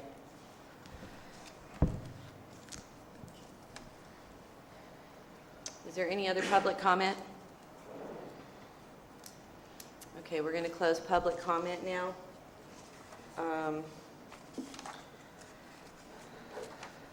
Is there any rebuttal, Madeline, that you're going to have? No. Mr. Banks? Okay. Then we're going to close the hearing and bring it back for discussion. I just have one question. What day did she come in and you gave her a copy of that letter? December 29th, 2016. Thank you. And do you have a verification process when somebody comes to the counter and says they're a landowner? No, we do not. Okay. Well, we check IDs. I wasn't the one who took that letter, so I can't verify. Miguel, what did you say that happens? I'm not sure if I received this one specifically, but I have received a few landowner consent withdrawals, and the way I go about it is I check the ID and compare it to the landowner's name on the registration. Okay. And verify that way that it's indeed the landowner. Okay, thank you. In addition, in this particular case, the landowner, I spoke to them on the phone and email, and corresponded with them via email. So there was really no doubt ever that they were the landowner in this matter. Okay, thank you. Okay, I'll start. The urgency ordinance requires that there be a letter where we have a lease situation verifying that the owner's aware the property was prepared for medical cannabis cultivation and that the registrant continues to have permission to cultivate medical cannabis on the parcel. There is a separate requirement to submit a copy of a lease. Shows up twice, actually, in the urgency ordinance. This commission won't get into the issue whether there still is a lease or not still is a lease. So then the question is whether or not the owner, and there's no doubt in this case that it is the owner, has the ability to say, I no longer give permission to cultivate medical cannabis on my property. And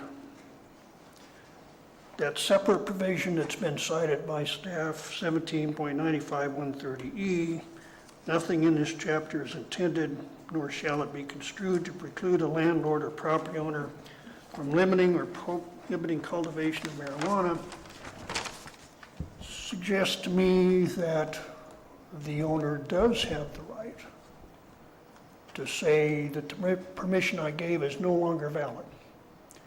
And I think that when that happens, there is not, in effect, any longer a letter verifying that there is permission.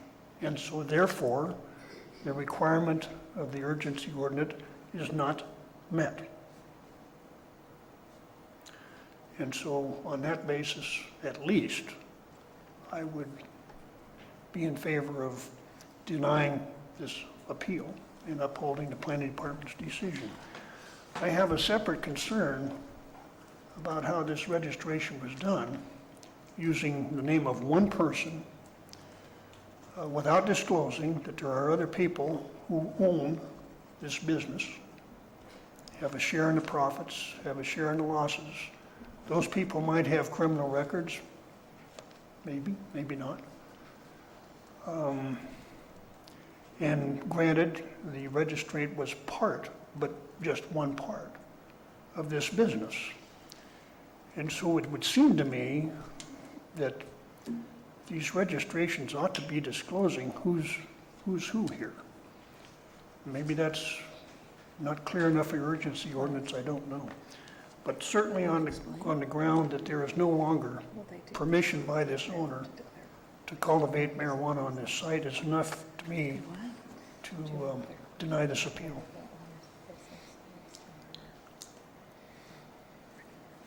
I agree with Kelly. She was notified that the property owner was pulling her permission. Even if it was only one of the property owners that did it, she was still notified. Twice.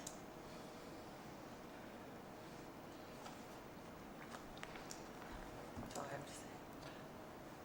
I concur. The landlord has the right to withdraw that application, the approval, and if that sets up a civil lawsuit for damages or injunctive orders, then that's something for the Superior Court, not for us. So I will go ahead and agree with the planning department. I think what you just stated is very important, that we are not passing on any of the merits of the disputes between these people. I fully agree with what Commissioner Wooster said, that it's a matter of the urgency statute, clear language, and which has a good basis in that the landlord, as pointed out previously, that the landlord has immense obligations and possible responsibilities or possible liabilities under this ordinance, and it makes sense for this ordinance to provide an escape route for the landlord. I think this particular case shows that the landlord has to choose the applicant carefully, and the applicant has to choose the landlord carefully. And if things fall apart, why, it's going to be a mess in the civil courts, but not here. Here's a clear revocation of the permission, and I fully agree with Commissioner Wooster.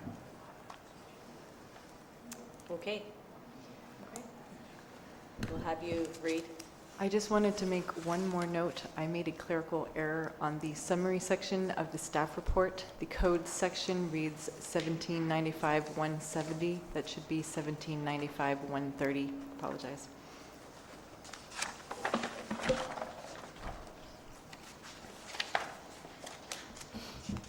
Look at that. Thank you. Oh, wow. It's correct in the resolution, though. Yeah, that's what I was looking at. Okay, thank you. So, the Planning Department recommends that the Planning Commission adopt Resolution 2017-013, denying 2016-672 appeal, upholding the Planning Director's determination to deny commercial cannabis cultivation registration application 2016-672. Thank you, Madeline. Somebody entertain? Thank you. Second it. Okay. All in favor? Aye. Opposed? Okay, motion carries. As before, this action may be appealed to the Board of Supervisors within 15 calendar days. Same process as before, written appeal to the Planning Department with a $500 fee. Excuse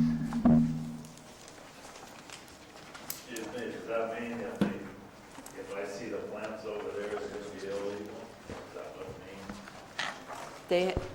means? Can you go over to the Planning Department and they'll be able to answer all your questions there? Perfect, thank you.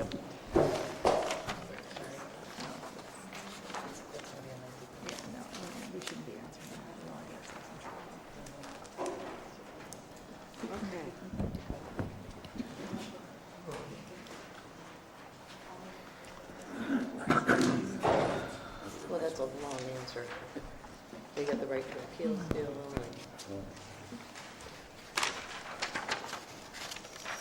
Okay, so next item on the agenda, we have 2016384, appeal of denial of commercial cannabis cultivation registration application, and it looks like Miguel is going to present this one. Good morning to the Planning Commission. This is Miguel with the Planning Department. I'm here to present Appeal 2016-384. This is for Joe Cornejo. It's a commercial cannabis registration denial by the Planning Director. Just a little context, the 4.83 acre property is located at 1151 Gorley Lane in Railroad Flat.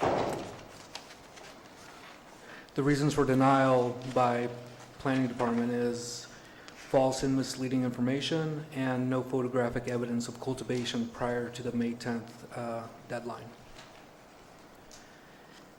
The photos that were submitted with the registration were 4 photos. They're very similar. They show felt grow pots. These pots contain 2 to 3 foot tall plants of cannabis. These pots are laid out in rows.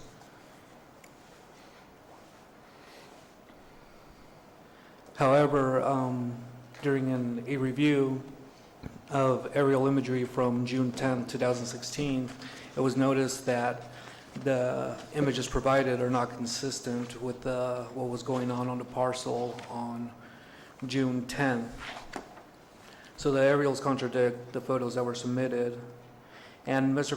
Cornejo admits that the photos are not true representations of the date that the photos were supposedly time-stamped. County Code 17.95.17 states that a registration of a medical cannabis cultivation site pursuant to this chapter may be invalidated by the Planning Director for any of the following reasons. Number 4, application for registration contained false or misleading information. In his appeal letter, Mr. Cornejo stated that the photos that were submitted were printed by mistake. They took it to the San Andreas print shop to get printed, and they weren't able to get the date on the print, so the print shop superimposed the dates on the photos. However, the wrong photos were printed and the wrong dates were used. Not only that, but Mr. Cornejo failed to notice that the wrong pictures were included in the registration packet. However, planning contends that a superimposed date on a photo is not a timestamp. That's basically the equivalence of doing it by hand with a pen. The only difference is that you're doing it with a computer. Secondly, it's the registrant's responsibility to ensure accuracy of all documents submitted. And thirdly, Mr. Cornejo had multiple opportunities to notice this mistake. In the registration he signed, he's certifying under penalty of perjury that the photos are truthful and accurate. Some of the opportunities that Mr. Cornejo had to notice this mistake was, first of all, he submitted his application on the 24th of June, not the June 30th deadline. So he had plenty of time to realize this mistake.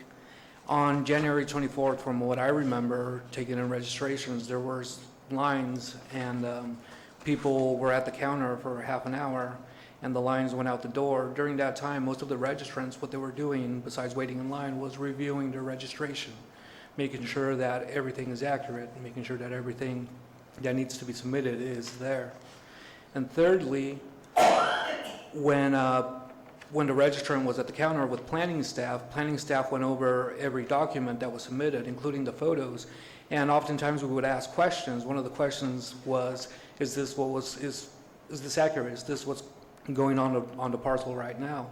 For us to accept that would mean that Mr. Cornejo had said, yes, that's what's going on the parcel right now. And lastly, another opportunity that Mr. Cornejo had to notice that these pictures were not accurate was on the pictures themselves. If you look on the top, you can see that somebody hand wrote the address. So at that time, they could have noticed that these pictures are not the true representations of what was going on May 7, 2016. And they should have known to not submit those. The second reason for denial is, since Mr. Cornejo has already admitted that these pictures are not accurate, and that all submitted pictures are not accurate, then the application is left without any photographic evidence of cultivation prior to May 10th. County Code 17.95.165 requires registrants to submit proof of cultivation prior to May 10th by means of either a date stamp a date stamp picture that shows grading or earth movement, or a date stamp picture showing evidence of cultivation prior to May 10th. In his appeal letter, Mr. Cornejo submitted photographic evidence of cultivation. This picture shows numerous pots, between 50 and 100 plants in a small room. He claims that these photos were taken on May 6 on the subject parcel, and he claims that these plants were placed outside on a later date. However, this photo missed the June 30th deadline for submittal, and the lack of context makes it difficult to ascertain if this is actually on the subject parcel or not. Another point that Mr. Cornejo brought up in his appeal letter is that on the highlighted area in this aerial, which I'll make bigger in the next slide, he shows the plants that were indoors and how they were moved outdoors. By August, these plants, you can't see these plants in the subsequent aerial in August. Planning contends that this only shows that on June 10th, 2016, there was some sort of vegetation on the parcel that was no longer there in August. And here's those pictures enlarged. As you can see on the left picture on the highlighted area, there's some sort of vegetation. It could be cannabis, it could be shrubbery. On August 27th, that vegetation is gone. But either way, as stated before, this only proves that on June 10th, there was some sort of vegetation on the parcel, not necessarily proving that cultivation was taking place prior to the May 10th deadline. And that concludes this presentation. If there's any questions. Okay. You good? Come on up, please. Thank you. Hi. My name is Charnel James, and I am representing the applicant. I do have some documents for the planning staff. Make sure I have enough. 5, 6, 7, 8. She said she's representing me.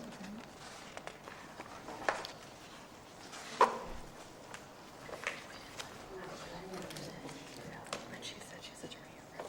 That's what I asked if she was an attorney. Give me just a few moments to get that across.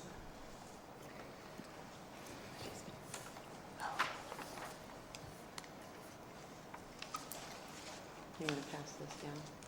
Will you pass those down, please?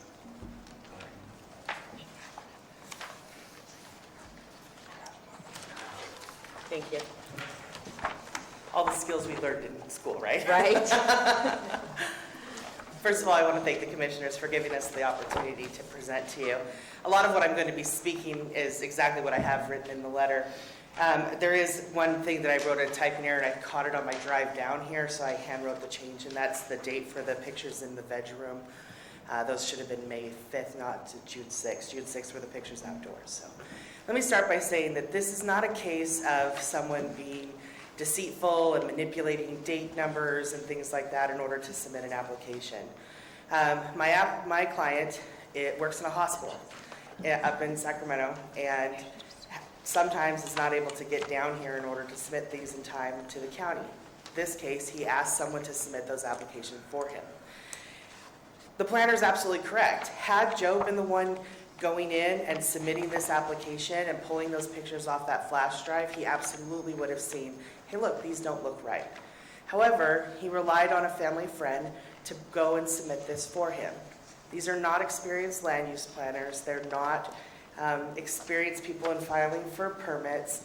And he gave a flash drive that had multiple pictures on it, including the veg room and the plants as they stood per that date of filing, and gave that to her to file. In your packet, and I believe it is the second document from the back. So there's 2 sets of photos, and then there's a document. That is a declaration under a penalty of perjury of the woman who submitted the application on Joe's behalf. She had the flash drive, came down, asked them to print it, really was not familiar with the property at all, which on hindsight, probably Joe should have had someone more familiar with the property. However, that's not a deceitful and deceitful practice. Having someone submit an application for you is very, very common when you're not using a land use planner. She's the one that had them print them and told them, the print shop told her, oh, we're familiar with this. We'll put the dates on there for you. A lot of these pictures, I am an experienced land use planner. I've been before you guys before. I know how to pull the geodata from the pictures, and I also know how to pull the dates. And I can tell you right now, I spent 3 days trying to pull geodata on these pictures. They're just not taken with a sophisticated enough phone to have them. The dates were easy for me to find.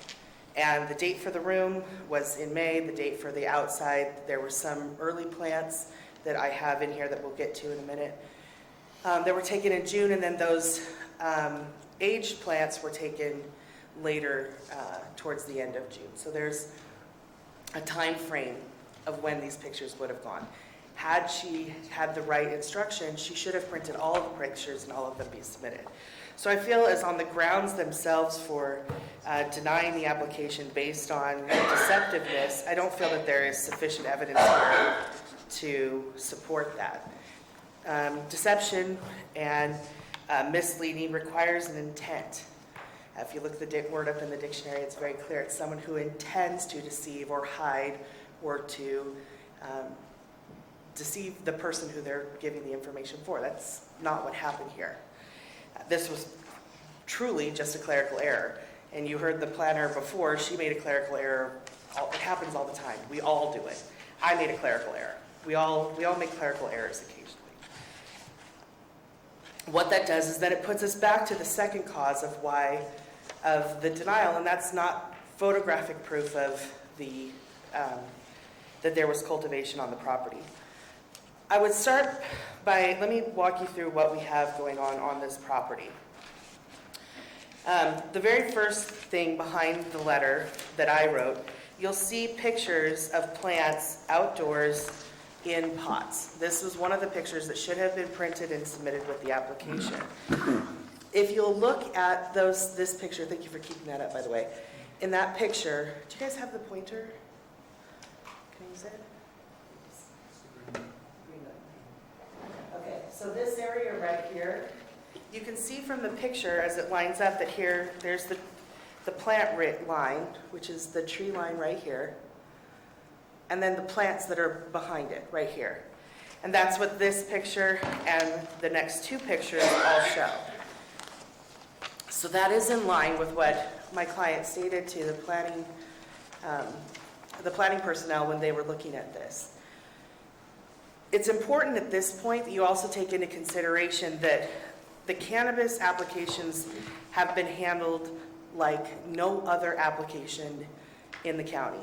Any other permit in the county normally is governed by the Government Code section of the Permit Streamlining Act.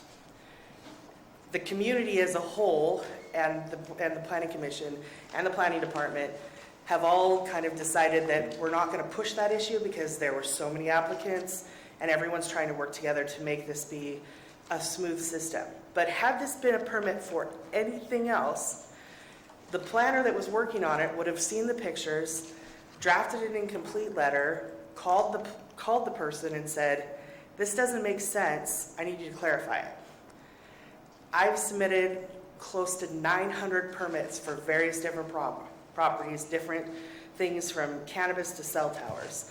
Every single time that there has been an issue with my application, which is rare, but when there has been an issue, I've had a planner call me and say, "I'm going to do an incomplete letter unless you fix this." Let me ask you a question here. Sure. The person at the desk in the planning department gets this package and has photographs with a date on them and the address at the top. That employee of the planning department has not been out to the property as of that date and couldn't raise a flag saying this doesn't look right. In fact, it looked great. When you do an intake of an application, the person that does the intake of an application is simply checking off that there's things that are there. When the planners actually start working on the application, that's when the Government Streamlining Act comes in place. And that's where an incomplete letter would come in, and they would have these tools. The county did various flyovers just for this purpose, to ensure that when people were saying that there's something going on the property, that they could confirm that it is. So they had these tools available to them when they were reviewing the applications. And that's what I'm talking about, is in that period of time, that should have been something that looked at.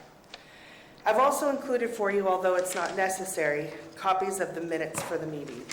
And if you'll, you can browse through them at your leisure. I have another question. Sure, absolutely. After the application was submitted, did your client have a copy of the application as submitted? I don't believe you got it right away, correct? Here, come up here and tell them when you received it. Was there a copy? I mean, the person submitting it didn't keep another copy. No, they had original documents, but they didn't have a stamped copy. They only brought one copy with them. Again, these are unsophisticated. I'm just right. wondering. So the only set of papers that had these pictures on them was the set that was given to the planning department. That's correct. The ones that were given to the planning department. Again, these are not sophisticated land use consultants. Had someone like myself filed it, obviously we would have had one for the county, one for ourselves, and both would have been stamped. But that wasn't the case for this, in this case. In the minutes that I've provided, again, which is not necessary, but something we wanted to show, it shows in there just kind of the procedures of everything that they went through, including in June saying that someone else was going to be submitting the application. Because Joe knew he wasn't going to be able to get time off in order to do that. This just goes further to support the claim of the applicant that, again, had he been the one submitting, you're right, this would have been caught. But this wasn't, he didn't submit it. He asked someone else to submit on his behalf. Why are we just receiving all this stuff today. Because they just hired me and I just got to get everything completed, so that's why you're having So it. when, This is, when were you hired? when were you hired? I was hired on Friday. We had a 3-day weekend, and I have spent most of the weekend and all of the last 2 days putting everything together. Thank you. Also in the packet, I've included some other things for you. One of the conditions to be approved is you have to have some kind of significant action happening on the property. You can see from the pictures themselves that the county has provided that they've already started the clearing of the location of where the plants would show up. They had hired Brisk Well Drilling Company to come out on May 2nd to come out and calculate the determination of the well, and they paid for the money in order to make sure that the well had been up to speed and the work that needed to be done on that. They had contracted with Hanley Brothers Home Improvement, which is the next letter in your packet, to come out and do all the repairs, draft build the sheds that needed to be done, to determine the clearing work. All of that was performed and began before May 5th. In this letter, that's important also is that George Hanley was at the property on May 5th and was going through and looking at the different things throughout the building, and he saw within the house plants vegging, both in the dining area he depicts on here, excuse me, stating that there were numerous marijuana plants in the dining room. He asked about the plants, and Joe and his friends told him that those were plants that were vegging for their outside grow. So there is enough here that we can show there absolutely was work that was done. The next letter in here is from John Fernandez. He's the one that's helping grow the plants.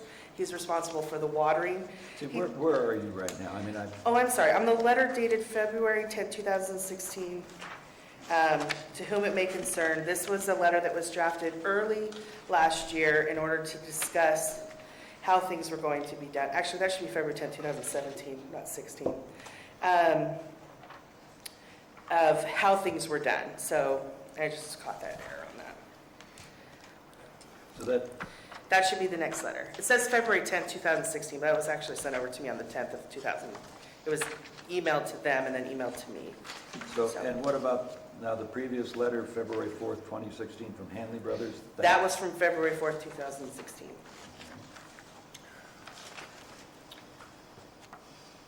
(2017). I'm getting my year mixed up.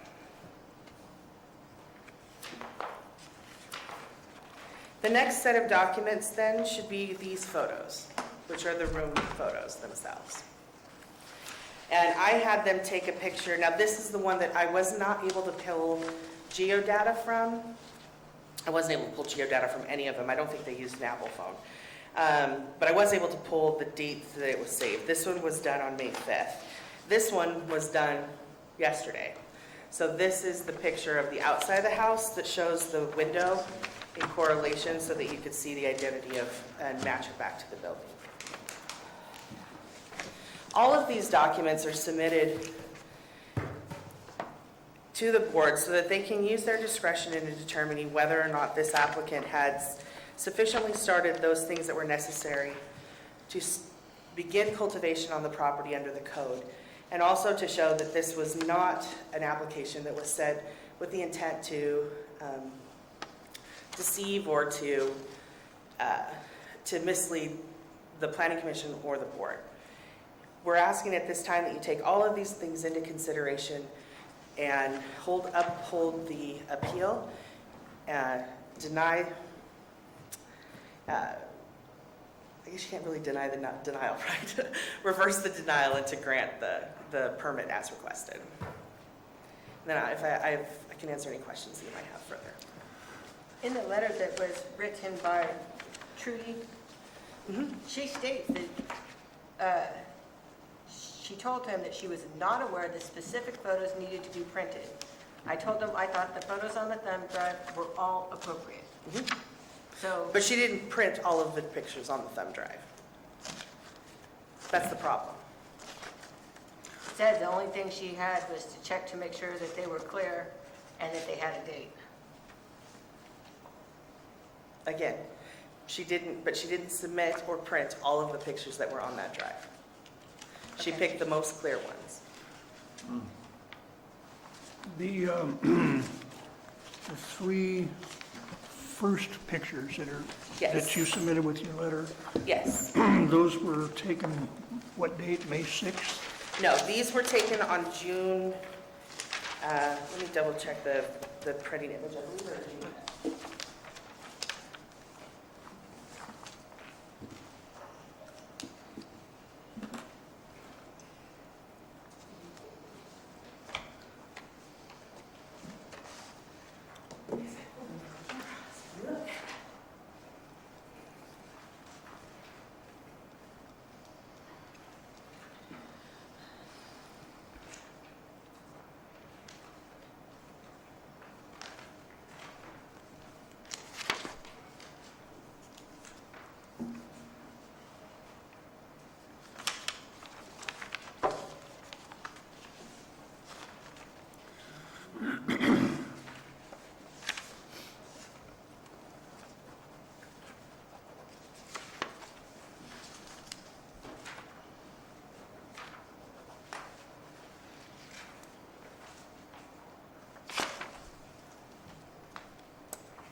Take your time, because we have a lot to read up here. Exactly. Actually, I planned while it. you're doing that, I want to ask a question of Of Miguel, course. if that's okay with you? Yes. Okay. Miguel, on the photo that you have up there, the map that was submitted with the registration, did the area that they're saying that plants are in, was that part of the designated area, or is it only the area that we're seeing planted in now? I believe it's only the area that is planted now. Okay. Let me double check. So where they're saying those are plants, because it doesn't have a look of pots to me. It looks like brush. Is there a way we can zoom in on the Google Earth picture of that? You guys have it, don't you? No, that area is not designated as a cultivation area. Okay. It would have been a staging area for the pots, obviously. That's not a planned area for the plants. But if you have that picture, can you zoom in on it? Actually, from this medium, I can't zoom in on it. And the clarity will remain the same, so even if I zoom in, it'll actually get more distorted. And then my next question, I hate to interrupt you because you're busy looking for something, I'm sorry. No, that's okay. I can do two things at once, so it's fine. Okay, so let's talk about the thumb drive. Yes. We're going through this saying no dates, no dates, no dates, but that thumb drive was obviously being taken down to the county around the June 24th timeline. That is correct. And that thumb drive would have had dates on it to prove those photos existed and were on that thumb drive during that time, or when they were placed on the thumb drive. Did anybody take? They would have the date that they were saved on the thumb drive, yes. And then if you knew how to get the background encryption, you could get that from it, yes. So were those photos put on before May, or were they done around the June 24th timeline? I didn't see the flash drive. All I have are the photos that they forwarded to me by email.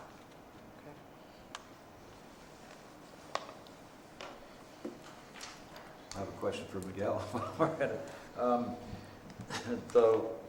The February 22nd, 2017 letter from Trudy Robles says the planner recommended, and this is the end of the second paragraph, planner recommended that I take the thumb drive to San Andreas Print Shop and have them print out the photos, and they could put the date on them.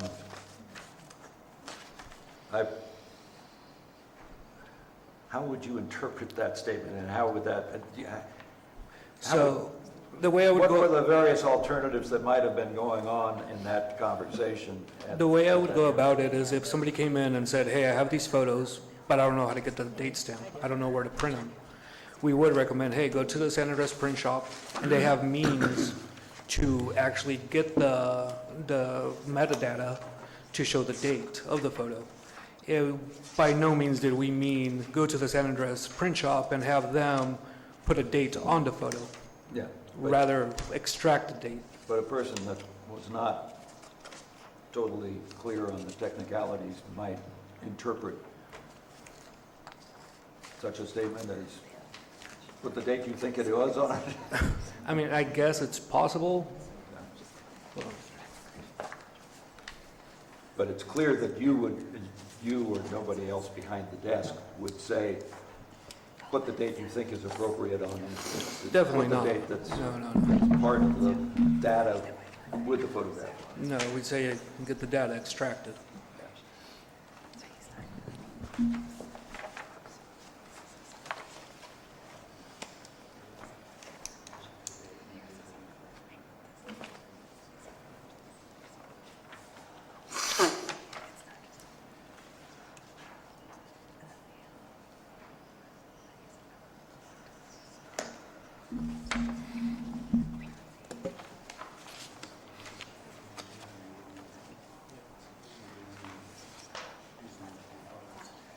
So, Miguel, if I could ask a question on Go ahead. attachment 3 to the items we were given, are photos submitted with the registration application June 24th.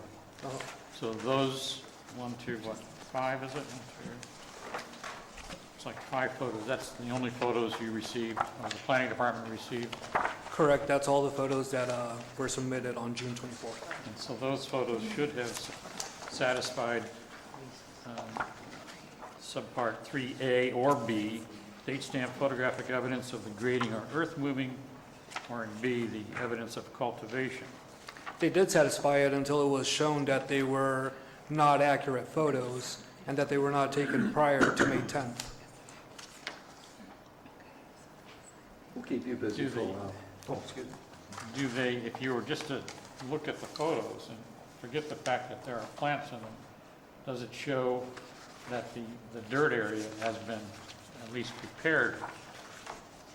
They do show that the dirt area has been prepared, but that picture was taken after May 10th. So as of this point, even with the picture submitted right now, there is no date stamp photographic evidence of either earth movement or cultivation. Prior to May 10th? Prior to May 10th, correct. The first photographs that just been submitted to us with the letter from Ms. James is showing the plants in their staging area, but apparently the planting area behind there. In that picture, would you say that that area has been graded or ground movement has occurred? I wouldn't say it's been graded or prepared for that, as she said that it's just a staging area. No, I meant behind where they're staged, apparently, is the area where they eventually put the plant. I don't believe On the that's, other side of it the would be on the trees. other You side. wouldn't see them in this picture. But if we see it up there, the staging area circled in red. Right, but what you're looking at, it would go right here. You're not seeing an angle that shoots this direction. Oh, you're not? No. And the areas where the plants were, as you can see, are here, here, and here. Okay. So we don't have an angle shooting this direction. We have an angle shooting this direction.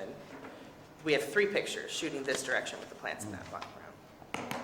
Did I hear? And that I did look at the date, the beta stamp on those, and that's June 6th on those. No, June 6th on these pictures. On The ones you're referring to right now. right there, okay. What about the picture inside the house? That one's from May 5th, and then the one outside the picture is from February 22nd. And how do we know that that one's from May 6th? That one, the beta stamp on it is May 5th of 2016. And that date stamp came from That's, where? that's embedded into the picture. So I Is that have software that I taken can pull usually I can pull the geo-coordinates and the dates from it, but this one I couldn't get the geo-coordinates on, I could just get the date. And did you come across the pictures that were submitted with the Yes. permit? And Those were- Could you pull the date from I that? did look at them, I don't have them written down exactly, but I want to say that they were mid to end of June. So San Andreas, what you're saying is San Andreas printing just was unsuccessful and I don't think they even looked. I think what they did is they just put a date on them. If you want to, I can only speculate as to what happened that day. I have what Judy has said in her letter. What Trudy has said in her letter. I do know that Trudy was diagnosed with vertigo, so she wasn't able to travel today. And when I interviewed her, what she said was, I went down there, I took the things, there were a bunch of pictures on there. I told them to print these 4 because they were the clearest and to put the date stamp on them. She and hand wrote. She gave them the date. She gave him the name.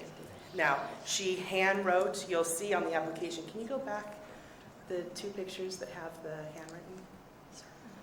She's the one that wrote on the top of the pictures, and of course, when she submitted them, they would have told him that that was not sufficient. I'm sorry, what did you just say? She hand wrote the Yeah. address and identifiers on the top of the picture, and of course, when she went to the counter, they told her that's not sufficient. Obviously, had it been professionally submitted, we would have done a printout of the data that we pulled from the back of the picture, from inside, that's embedded inside the picture. I say the back of the picture, it's actually embedded in the picture.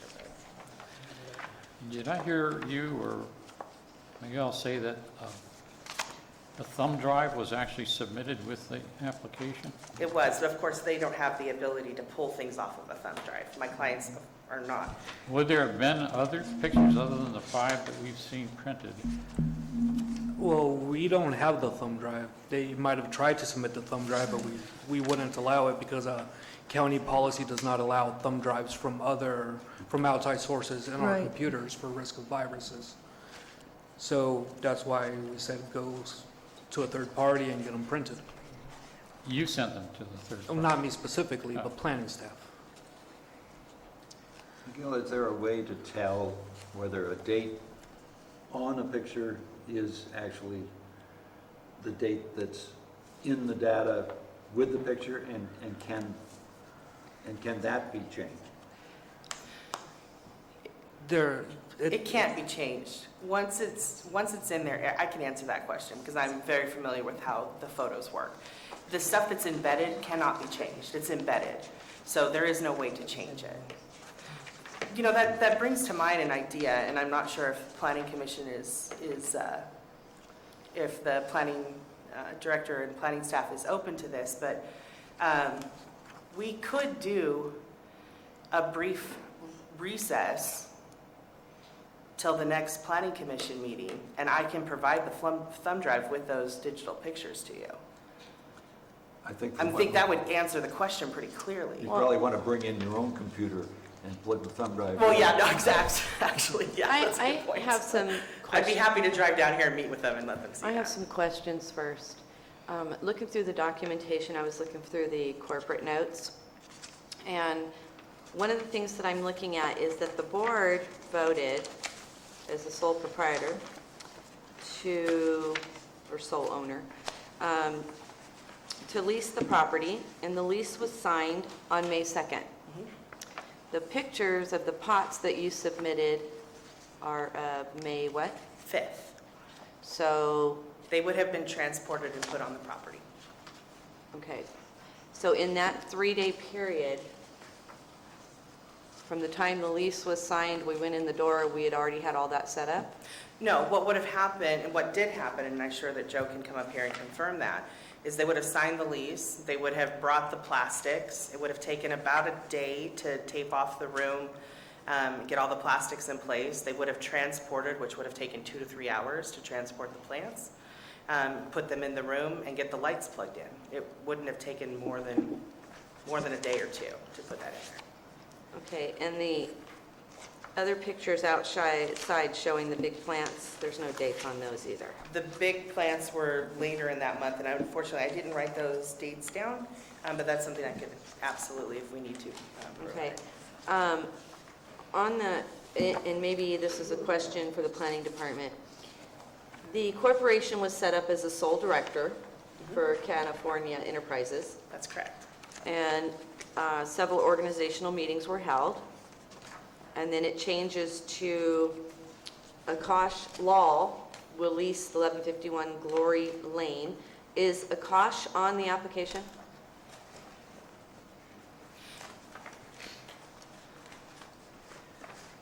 Not him specifically, it's the land trust, but he does sign under it.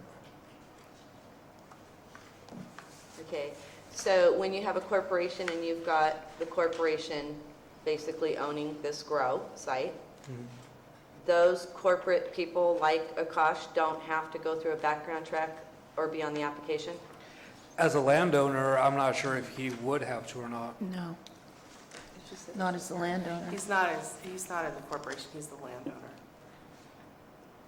Or Or was it? He's going to form a partnership to cultivate medical cannabis, it says. He's in a I'm being corrected. partnership. Yeah, I'm being corrected. No, he was being brought in as a partner. Then I'm assuming that at that point, when it gets to the sheriff's departments for background check or signing off on the business license, they would go ahead and contact Mr. Akash and try to get whatever information they need from him. Not if he's not on the application. He's on the application as a landowner, and if you're saying that they formed a partnership. they We would- don't do background checks on landowners. So what I'm asking is, why isn't he as a partner? And then it goes on, and there's more partners added. Then there's directors being set up. I'm just asking the process at the planning department, just for my understanding with the corporation. They're supposed to, an applicant is supposed to apprise the planning department of any changes to the corporation within 72 hours of those changes having been made. And did they? And additionally, anyone who is an officer of the corporation should have had to undergo a background check. Okay. Did they? Not to my knowledge. We don't know.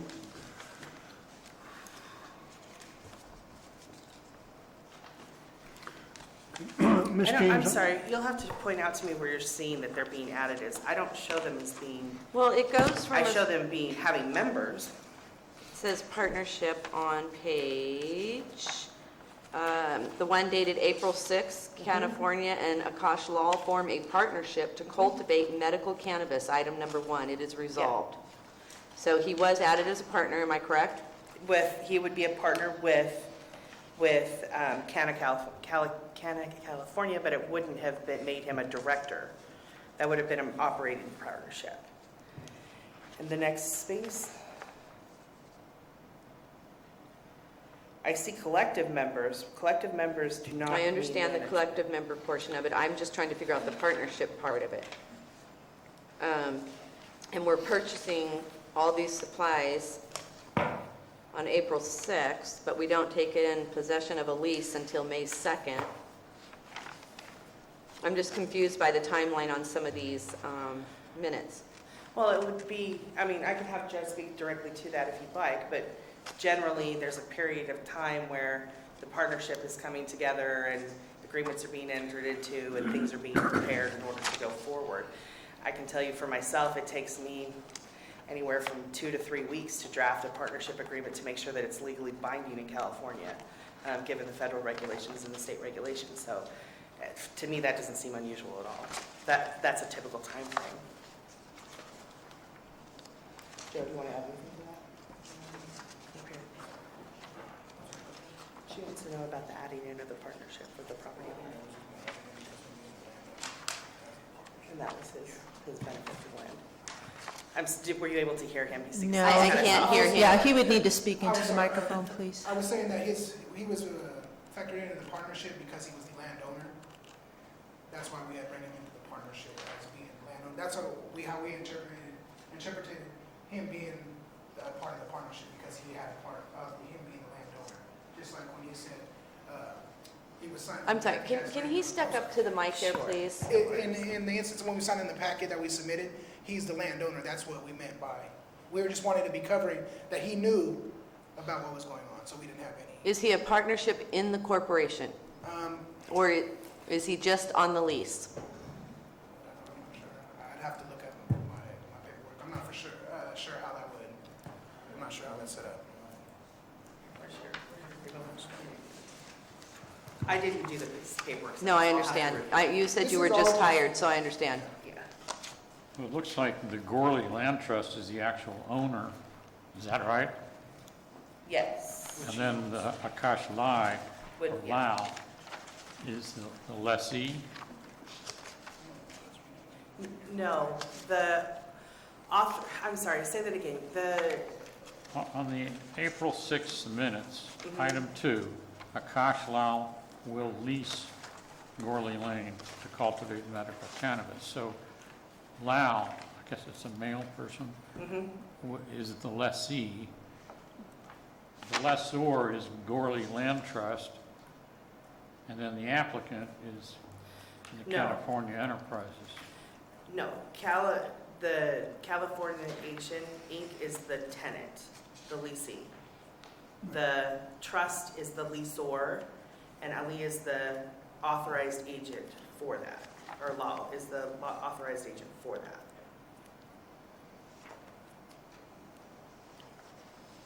The land trust belongs to Mr. Law. He is So the agent. He's the trustor. He's the trustor, correct.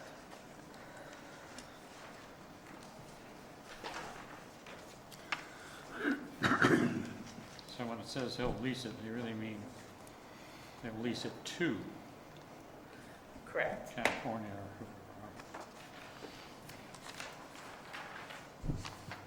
How many board of directors do you have?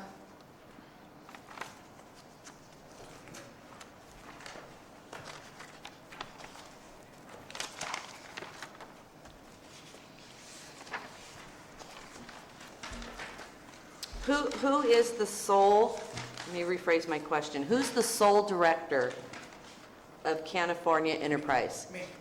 Okay, how many directors for your corporation do you At have? this time, none. Just Okay. himself. Just myself. At the time when Then- we started this, and a whole bunch of people on board, willing to work together and get this thing going, the more the process, the more red tape that needed to be crossed, the more people that felt the way. So, Okay, They don't but have their partnership agreement, but- that's fine. as I read through the notes, all of the directors, plural, of this corporation, so you don't have president, vice president, secretary, treasurer, you don't have any of that, but you have people writing checks in here as a collective? As members, yes. Okay.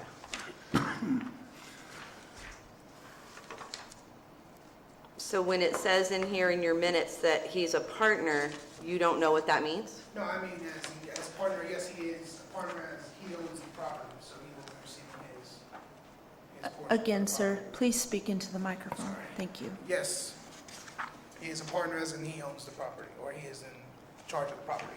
He gets paid on his rent. I think the question that you're asking is, what is his beneficial position as a partner?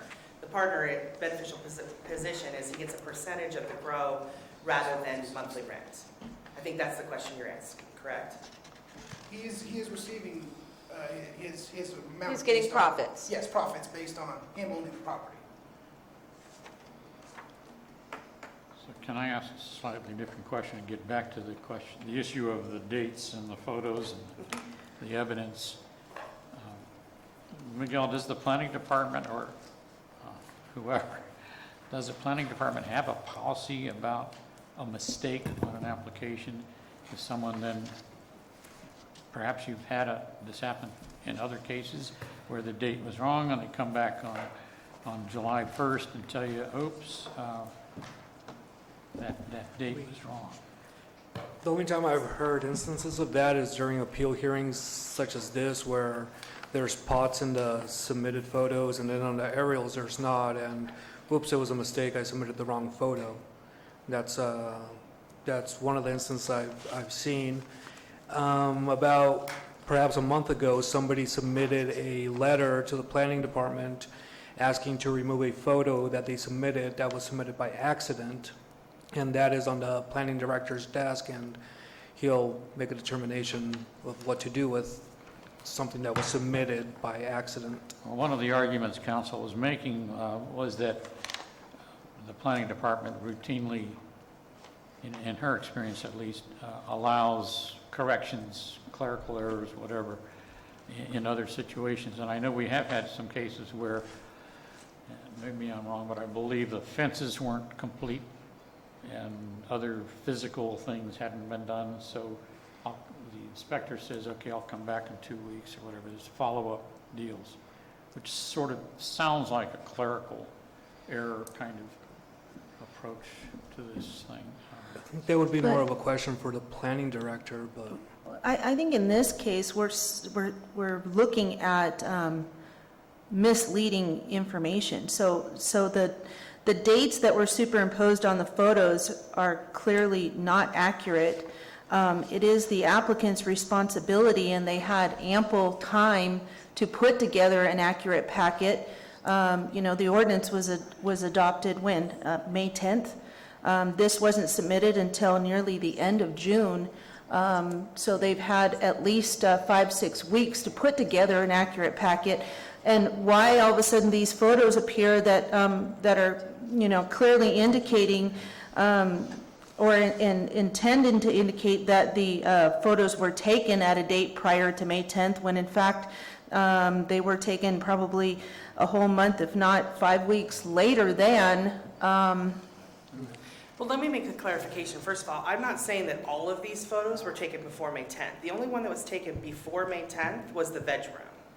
So let's be perfectly clear. I'm not But saying. the that bedroom any was other not one's even done. submitted with the application, correct? It was submitted with the appeal letter. Right.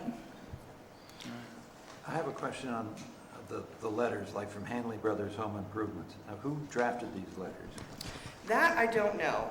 Like I said, I was just hired on Friday. I told them we need to get these things done. They were emailed to me from the people. So I'm assuming that Mr. Hanley drafted it himself. It was emailed from him, so. John Fernandez drafted his letter? Mhm. The John Fernandez letter, of course, says that he was watering the plants during the entire month of May 2016, and we know that we didn't Well, have he a would lease have agreement. watered them at the previous location too. We don't just start, remember, these plants had to be moved from another location. Mhm. So they would have been watered the entire time, not just when they were on the property. And the Hanley Brothers letter is dated February 4th, 2016, and obviously that's not right, Yeah. because he's talking about afterwards. Yeah, and I asked them to email these things to me. So where were the plants moved from? You I don't said they think were that at that's- another location? I don't think that that's relevant to this code, and I think that is beyond the scope of the application. But the fact of the matter is that the plants were at another location and not this site as They of... weren't in this county. They were moved from another county. A couple questions. Sure. Both the Hanley Brothers letter and the John Fernandez letter apparently have the wrong date. Yeah. February 10, 2016 for Fernandez and February 4th for Hanley. Should be this year, right? Yeah, they should be this year. So- Okay. Second question is, of all the photographs that we have, which include the ones that bear the date of May 6th, also the three that you submitted here, of all the photos that we have, only one predates May 10th, is that correct? That is correct.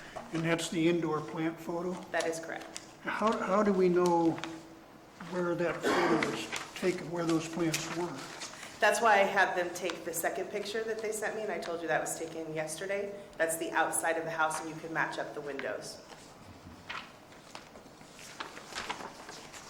That's a pretty unique window, so.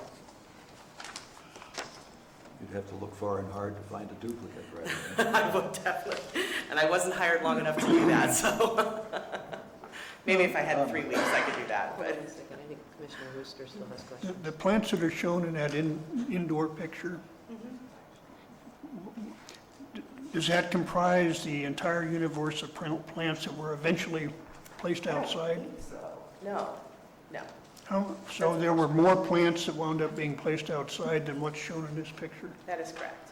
So what percentage of the plants that were eventually placed outside does this picture represent? Half of them, 2/3, 1/3? About half. Okay. So one of the requirements is that we have date-stamped photographic evidence of cultivation commensurate with the area proposed to be cultivated. But the only picture that we have that predates May 10th does not show the amount of plants commensurate with the area to be cultivated, 22,000 square feet. It's about half of that. Okay. So I'm having trouble seeing in this entire file where I've got the photographic evidence Well, I that think the ordinance requires. as a concession, we would accept the half of that distance then. The most important thing is that the permit be issued. So that, That's the most important part of this. So you're saying that you would amend the registration to request like 11,000 square feet? We could do that.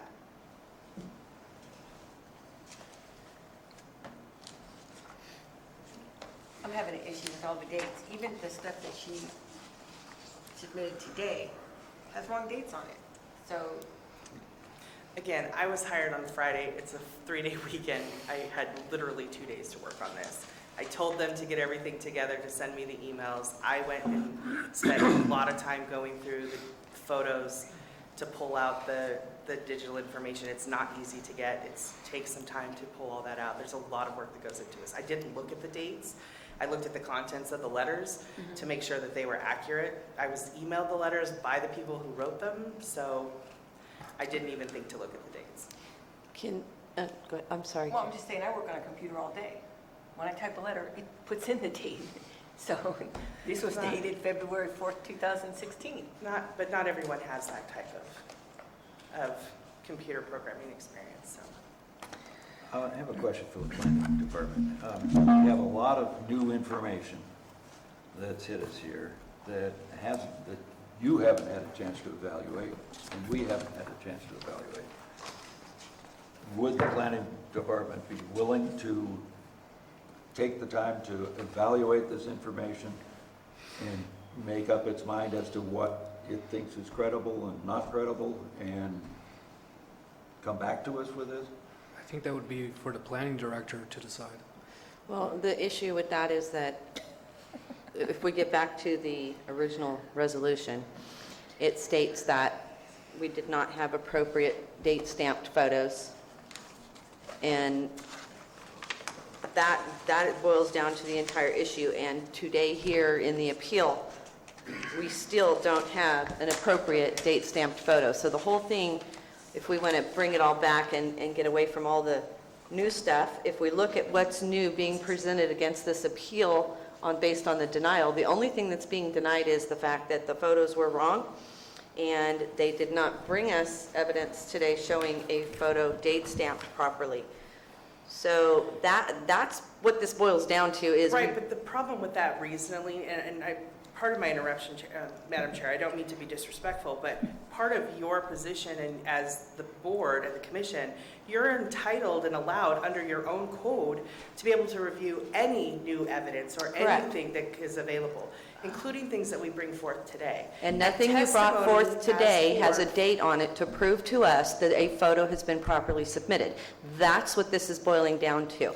I have a whole stack of information here, and I've looked at it all. While you're talking, I'm reading, and I'm trying to absorb it all. And I've asked a lot of questions. I think you've answered most of the questions that I had appropriately, which were great. But when I go back to the reason for the denial, it was that an appropriate photo, time and date stamp was not submitted.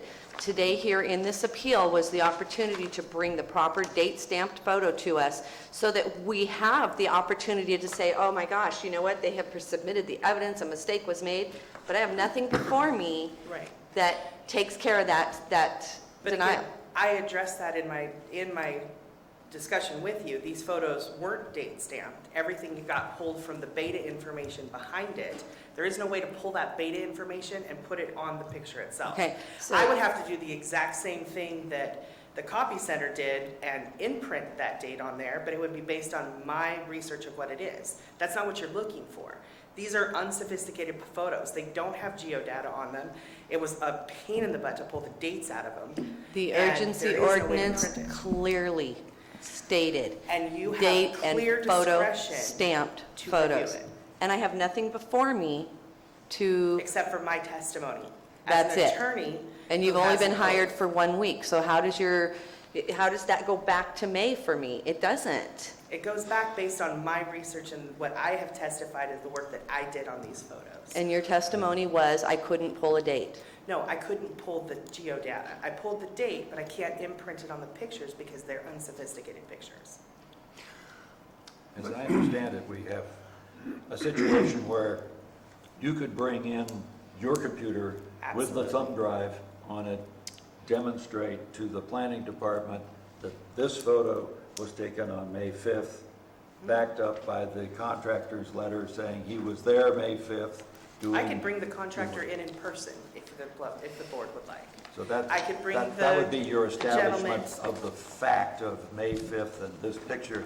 It's just that it's impossible to get a date stamp That is correct. on this Do picture. you have your computer with you and the thumb drive, and would you be able to do that today? I do not have them with me. I have my computer with me, but I don't have the thumb drive with me. It would require a one-week continuance. You said that you'd received the photos, what, 4 or 5 days ago by email, or, Over the weekend by email. so they on the cell phone? They are on my cell phone, but I wouldn't be able to pull the data off of them on my cell phone. You couldn't Ma- send Madam- it to your laptop and then have your software? No, I'd have to pull it directly. So what I did when I got these the first time, they've been forwarded emails on my cell phone. So I'd have to go in, open up the software. If you guys want to go to lunch, I can sit down and if the planning staff wants to give up their lunch, I'd be happy to show them on my laptop how I went through the process to find the dates. Okay, I'm going to, hold on one second. I would just point out that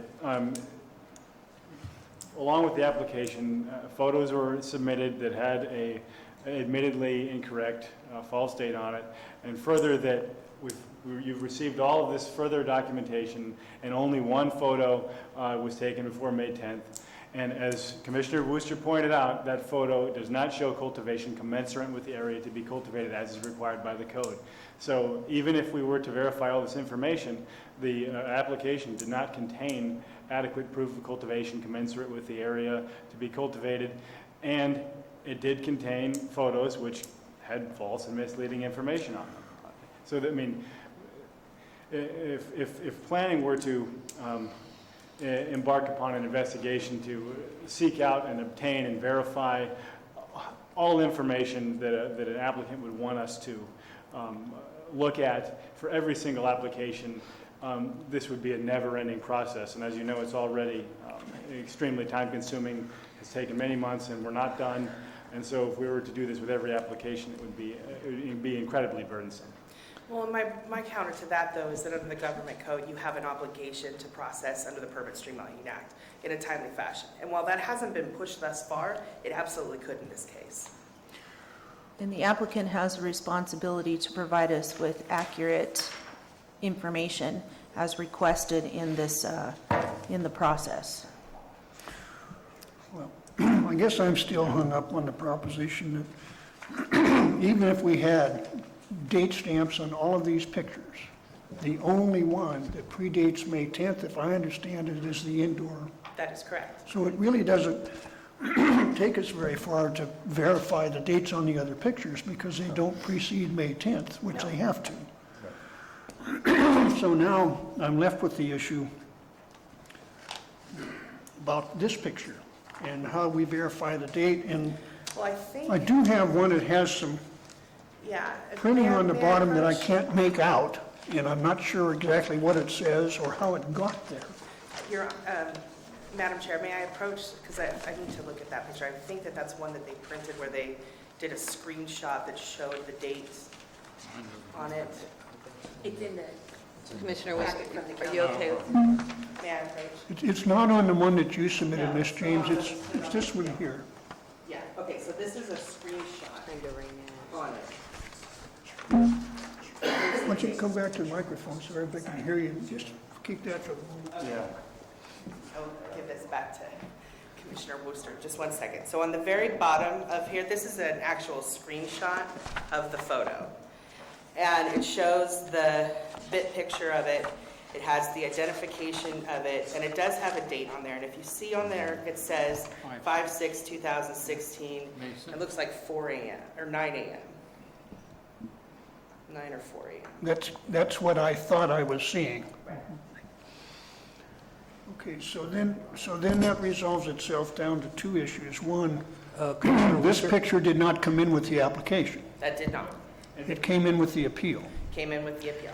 And so then the issue there is, okay, the registration is supposed to be complete by June 30 under the urgency ordinance, and it's supposed to have all of this Submitted. material with it, and this was not there. That's Needs one to be issue. submitted by June 30th. Actually, the completion date was September, wasn't it? No, June 30th. No, that was for September's subsequent water. documents. This came in with the appeal, though. Right, that's correct. Okay. It was on the thumb drive and should have been printed with it, but it's not a clear picture. And, I can only assume. but it which was one. not submitted with the application. No, it was not. Okay, so then the issue there is, should we or must we accept photographic evidence that was not submitted with the application when the application's supposed to be complete by June 30? That's an issue there. Right. The other issue is that this is not commensurate with the area proposed to be cultivated. It's about half of it, according to your client. Correct. So then the issue is that then means that it doesn't meet the literal language of the urgency ordinance. And then the issue becomes, can or should the planning commission then agree to amend, if you will, the application to reduce the acreage requested from 22,000 to 11,000? Have I got these issues straight? Those are all straight, and all of those are within the power of the commission. You are allowed to consider additional information. You are allowed to amend or not amend. You are allowed, whatever the commission feels is appropriate. You're not allowed to interpret the ordinance. That is left to the sole discretion of the board. But as far as for the planning commission itself, that is within your scope of your ability, as defined by your code. I would clarify, I suspect that, that Ms. James and I would agree that it's not that the planning commission doesn't interpret, they do interpret, but they interpret with respect to the board's intent. Exactly, correct. Okay. Much better. Before we get off that subject, can we get back to the Permit Streamlining Act? Yes. I'm a lawyer, never heard of it. Oh, you haven't? I'm on camera.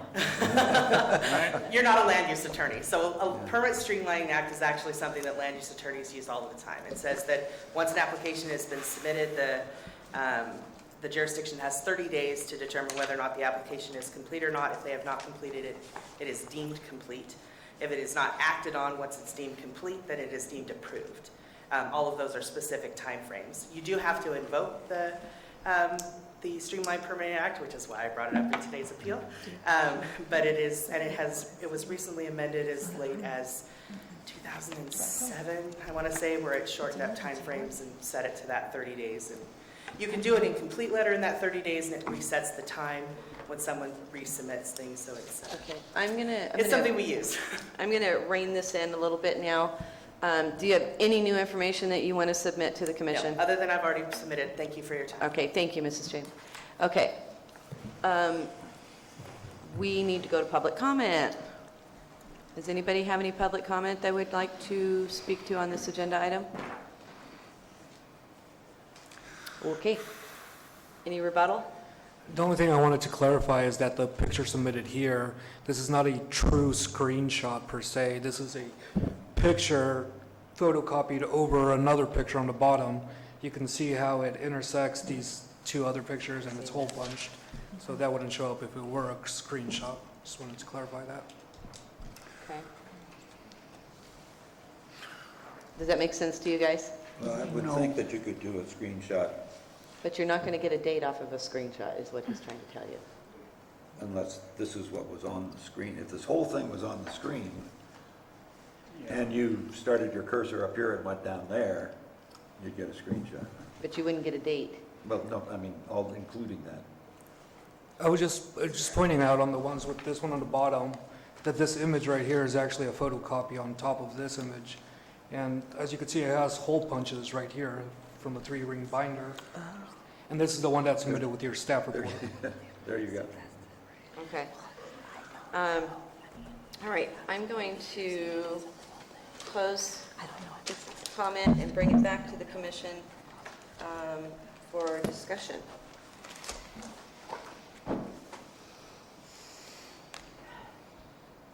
I would like to ask legal counsel if we can get any guidance on this permit streamlining act. I'll admit it's not an issue I researched for purposes of this hearing.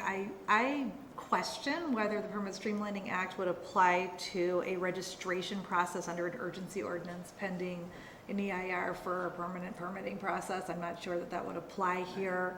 I mean, it's not something that I've researched in great detail, but I do have my doubts. Well, from what I hear from council, there's a 30-day rejection time period? It's a 30-day time period in order to deem an application complete to process or incomplete, allowing you additional time to accept further information to deem an application complete.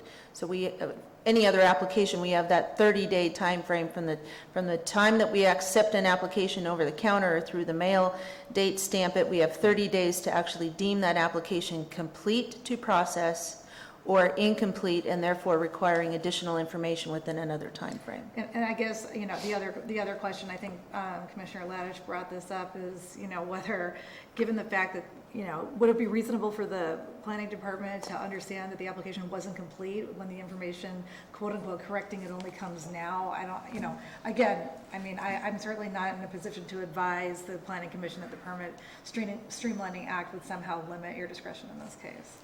Well, in that 30 days, his application was complete.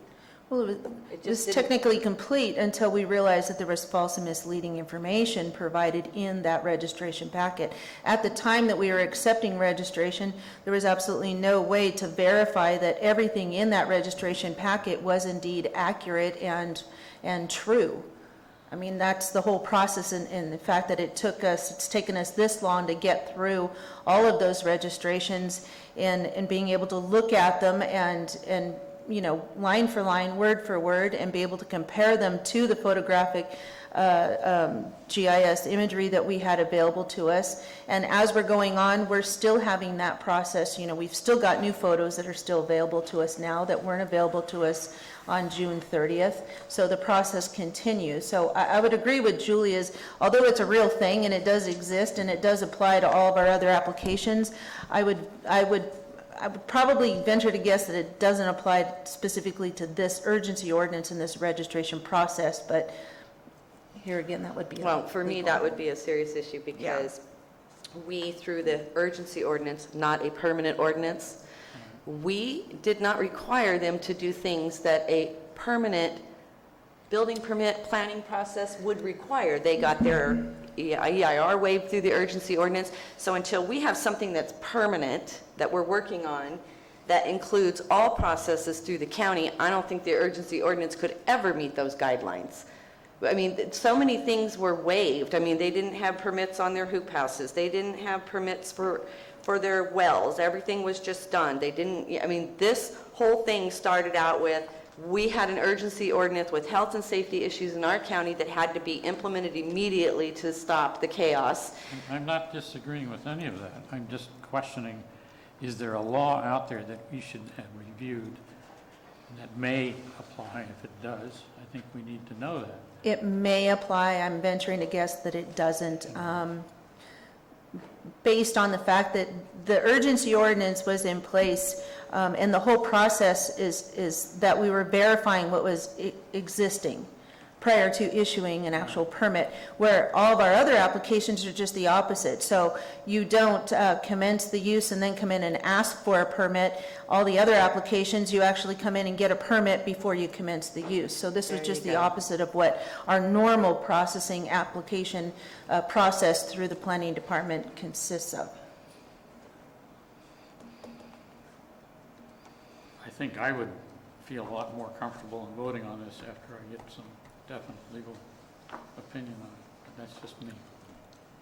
So it would probably take me a couple of hours to research the application to this. I don't know if the commission wants to trail it to the afternoon so that I can do that.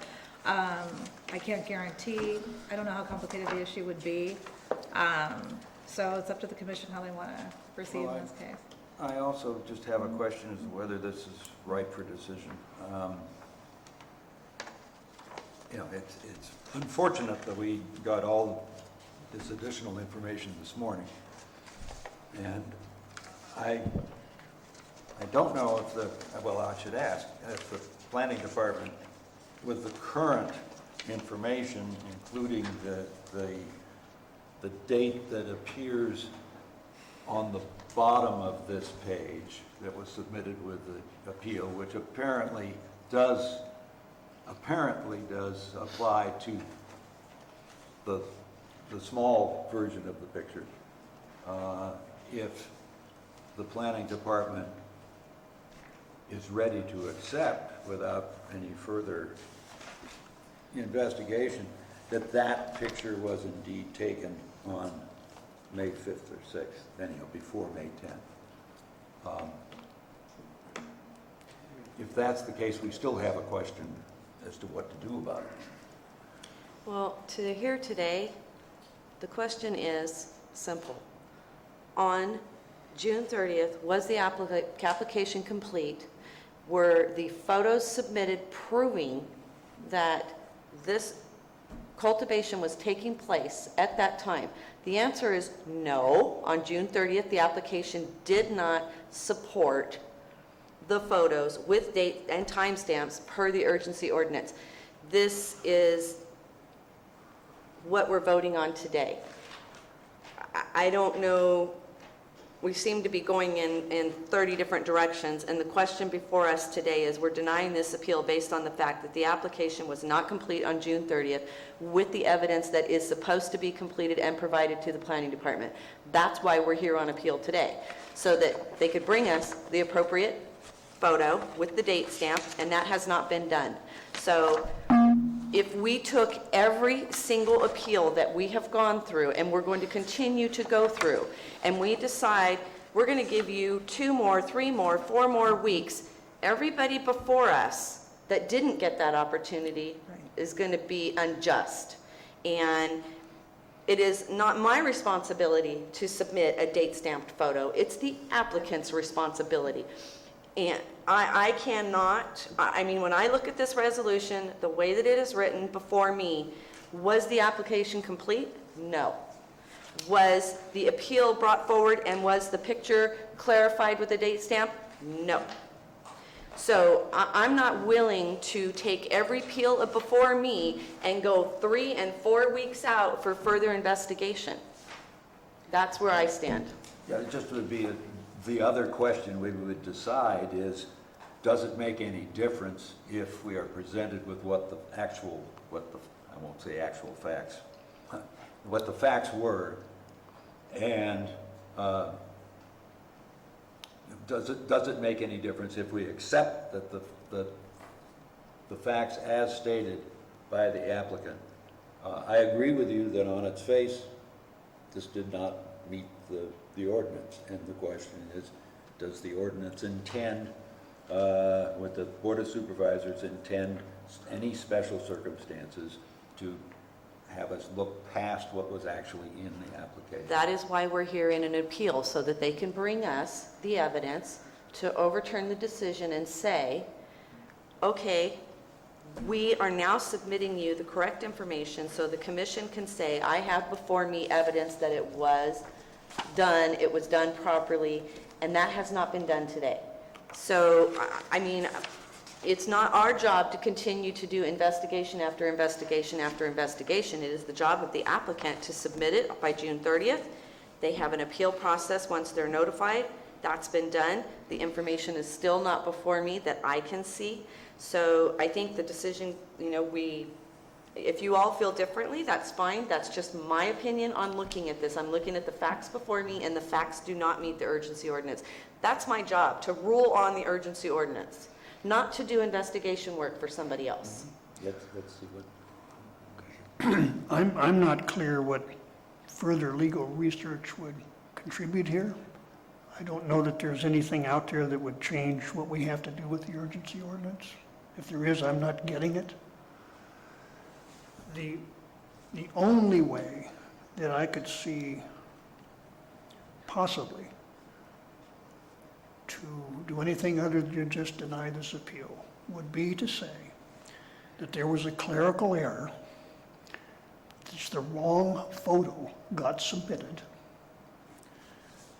that this is the right photo, the indoor photo that did come in with the appeal, came in late, and then to say that the Planning Commission could or should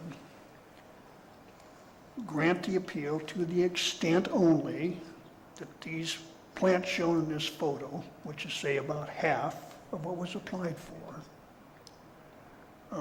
meet the requirements of the ordinance. I don't think I'm prepared to do that. I think it does some violence to the idea that the registration's supposed to be complete. And even if there was a clerical error, and there may have been, it still doesn't comply with the commensurate area requirement of the ordinance. Even at best, it doesn't. You bring up a really good point. I have maybe a legal question here. Since we have discussed all of this here and that photo, if they were to appeal this to the Board of Supervisors, could they at that time present the photo that she may be able to bring up? Or does it only what's been presented here today get to go forward? Well, it is part of the record now, right? I mean, so you're asking about whether the photos that we're not looking at because they're on her computer could be submitted. I think that at best, based on the appeal rules for the Board of Supervisors, the technical rule in Title 17 is that if there's new evidence presented that they consider important, they would kick it back to the Planning Commission to consider the new evidence, at which point you would then be able to look at it. Okay. If a new legal issue is brought up, they won't consider it at all. Okay. But the Planning Commission could, the supervisors at that point in time, Mrs. James, could go do her 2 weeks of research, take it to the supervisors, and they could rule, They could. I would like the Planning Commission to relook at this. They could. Okay. I think on balance, where I come down is to vote to deny the appeal. For pretty much the reasons I've stated. I think that the reasons that are stated in this are still correct. It still stands correct. There's nothing that's changed it, really. So I would vote to deny.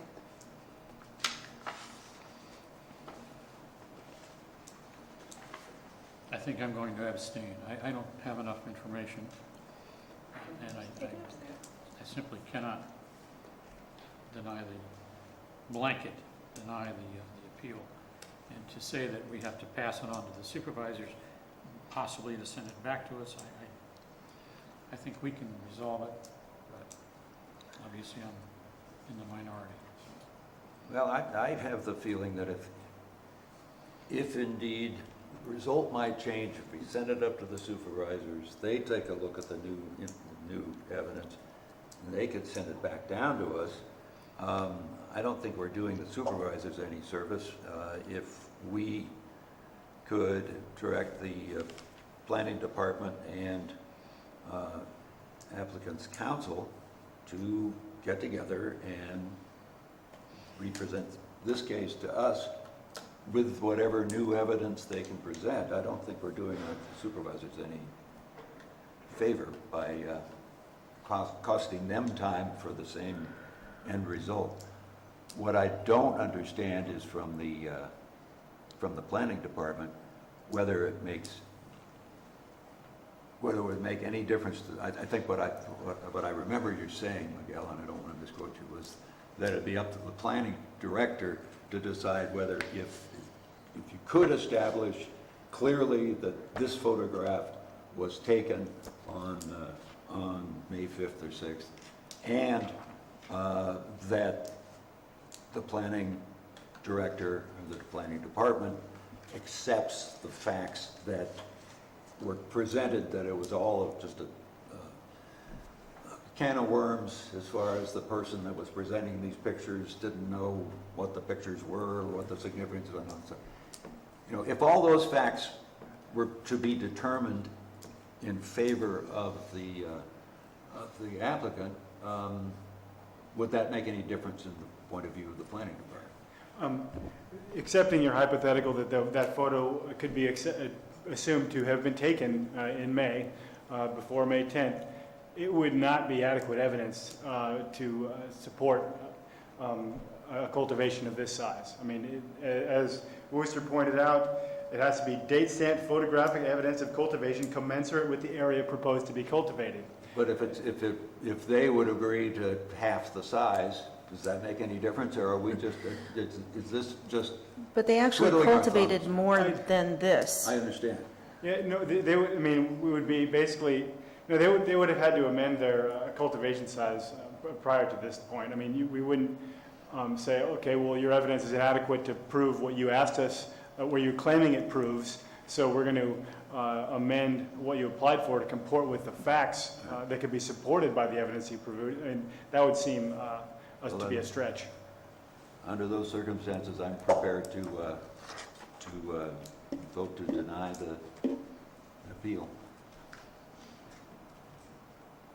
I think I've already made my position clear. By June 30th, the guidelines weren't met of the urgency ordinance.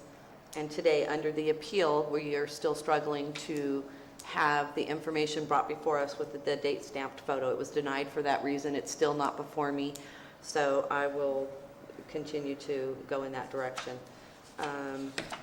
So if there is no further discussion, can we get the resolution, please?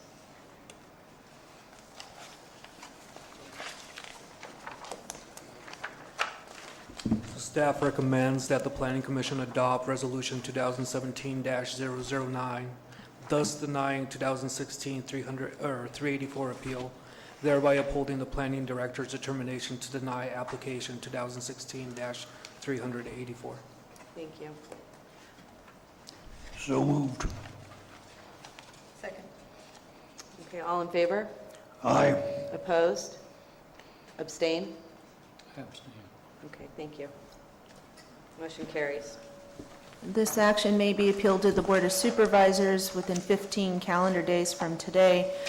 Same process as the appeal to the Planning Commission, $500 appeal fee, written letter to the Planning Department.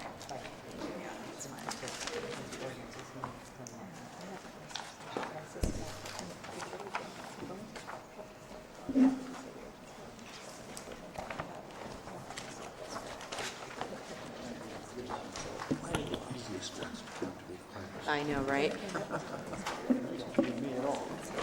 Okay, so just before we do have one more zoning amendment and conditional use permit for McQualmie Hill Fire Protection District. So I'd like to find out from all of you if you would like to have that hearing now, go to lunch and come back, or do you want to just wrap it up and end our day? If I can have a 10-minute break, I'm good with continuing. That was a great recommendation. Are you all good with that? 10-minute break, come back and wrap it up? Till my candy runs out.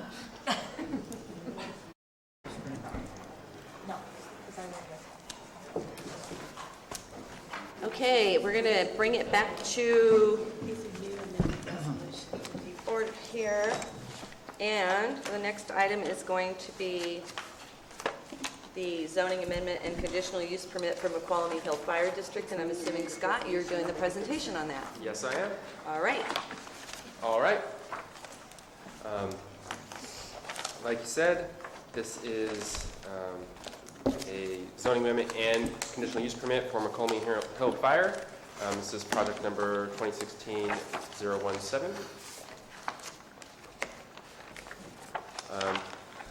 The zoning amendment is to change from unclassified zoning to public service zoning, and the conditional use permit is to construct and operate the fire station on the premises.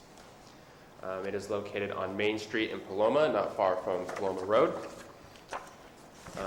at 6219 Main Street.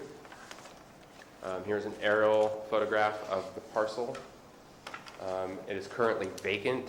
There was a house on there a few years ago that no longer exists. Some background, fire protection facilities and fire stations, they're only permitted in public service zones with a conditional use permit.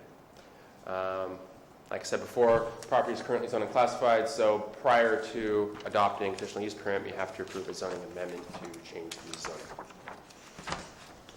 zoning. For the zoning amendment, just a little bit of background information. Unclassified zoning was established as an interim zone, applied until more precise zoning can be adopted on the parcel. Any use permit that is applied for under normal circumstances in an unclassified zone, you have to have a zoning amendment as well to bring it to the correct zoning. Public service zone parcels, they are to be used for public purposes, public utilities, and for public agencies. It is listed in general plan that public zoning is consistent with all land use designations. The land use designation for this parcel is natural resource lands, timberlands, and mineral resource area 2A. The parcel is located within the Paloma Community Center and is mentioned in the general plan. The community centers, one of the intents of a community center is to provide the availability of fire protection services. So having a fire station on this parcel would very well fit within the parameters of the general plan. Moving on to the conditional use permit itself. As I said before, we have to have a conditional use permit to permit the fire station. To approve the conditional use permit, the project needs to comply with all the performance standards outlined in 1748060, which includes parking, landscaping, lighting, and noise. Here is the project itself.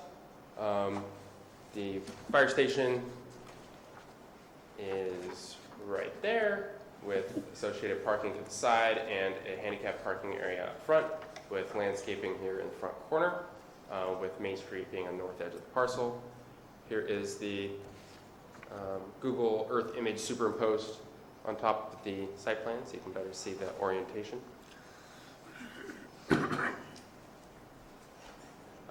As for the specific requirements outlined in code, under parking, the requirement is per approved development plan with a minimum of 2 parking spaces for public service zoning. The site plan proposes 11 parking spaces. Planning staff has found that is more than adequate to meet the needs of the code and for the proposed use as a fire station.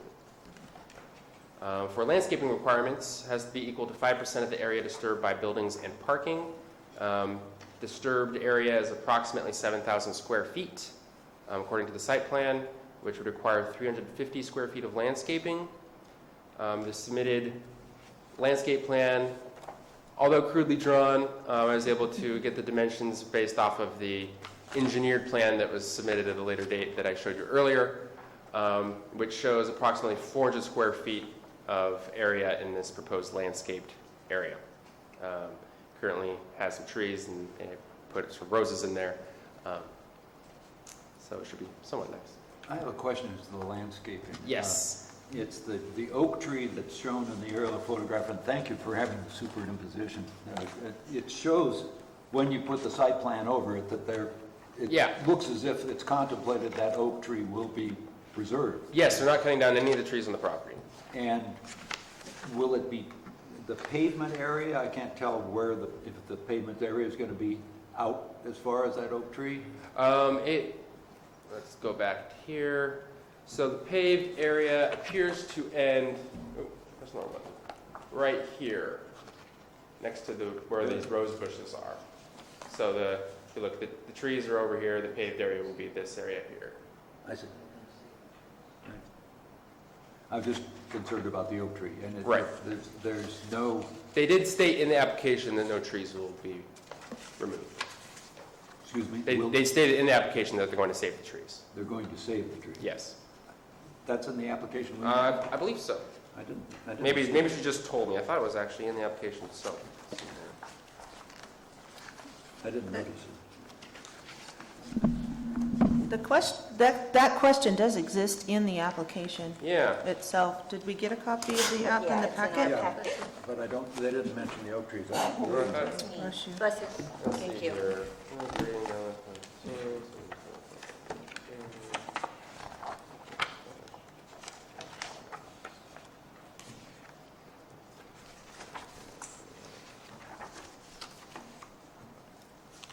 Oh, maybe it doesn't say it in there. Item Yeah. 18. How many trees of breast height Oh, there we diameter go. 12? Yeah, number 18, 0. Oh, there it is. They are, they're removing 0 trees. Unless, of With course, number the 12 inches diameter long. of those trees is less than 12 inches. Well, in any event, the trees are outlined on the site plan for the finished structure there and there, so. Right. Okay, back to landscaping. So 400 square foot area is proposed for landscaping that exceeds the minimum requirement. Moving on to lighting, we have put in that they need to comply with everything in 1770-040. That is, did you pass the? That is, I amended the resolution, so that is condition I4. All performance site development standards described in 1748-060 and 070, and it's 1748-060 or 040. Hold on. Where are you in the resolution now? I-4. Why do I have a typo on my? Oh, sorry, this is the typo on my presentation here. It's 1770-060 that actually has the performance standards in it that requires the shielded lighting. I apologize for that mistake. The condition is correct. My slide is incorrect. So we've conditioned the project to have shielded lighting by complying with the performance and the performance standards outlined in the chapter. As for noise, County Code Title 9.02.060 exempts emergency sirens, personnel, and equipment from noise limitations outlined in general plan. With the performance standards, the noise limitations will not apply to those emergency sirens because sirens, as a necessity, need to be heard and they need to be loud. But due to their infrequent and intermittent nature, they are exempted from noise limitations. As far as access to the parcel is concerned, they will have an encroachment on Main Street. Public Works has reviewed the project and conditioned the project accordingly to meet all applicable standards. And they deemed that it will be able to do so. As far as utilities are concerned, the parcel is serviced by, is in the service area of CPUD water and has an on-site septic system left over from when the house existed on site. Both CPUD and on-site wastewater have no objections to the project.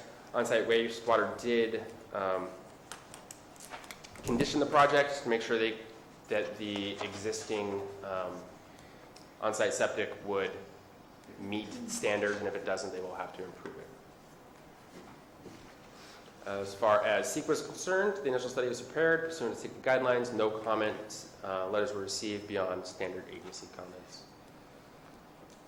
And I recommend that you pass a motion to adopt both 2017-11 and 2017-12 to adopt the negative declaration and approve the zoning amendment and conditional use permit. One other question I have is, there are residences around, they are on property that are zoned unclassified? Correct. Good. I asked because if they were R1, well, then there had to be more screening of this. Yes.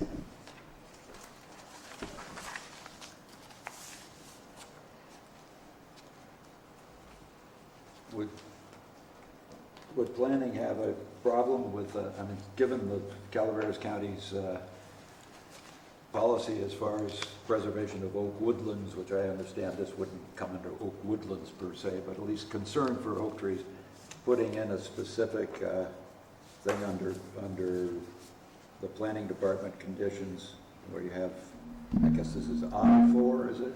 We currently don't actually have a policy to preserve oak woodlands unless it's part of there is a thing in subdividing properties, but. State of California has regulations to protect certain species of oak trees, but the county itself does not have an ordinance.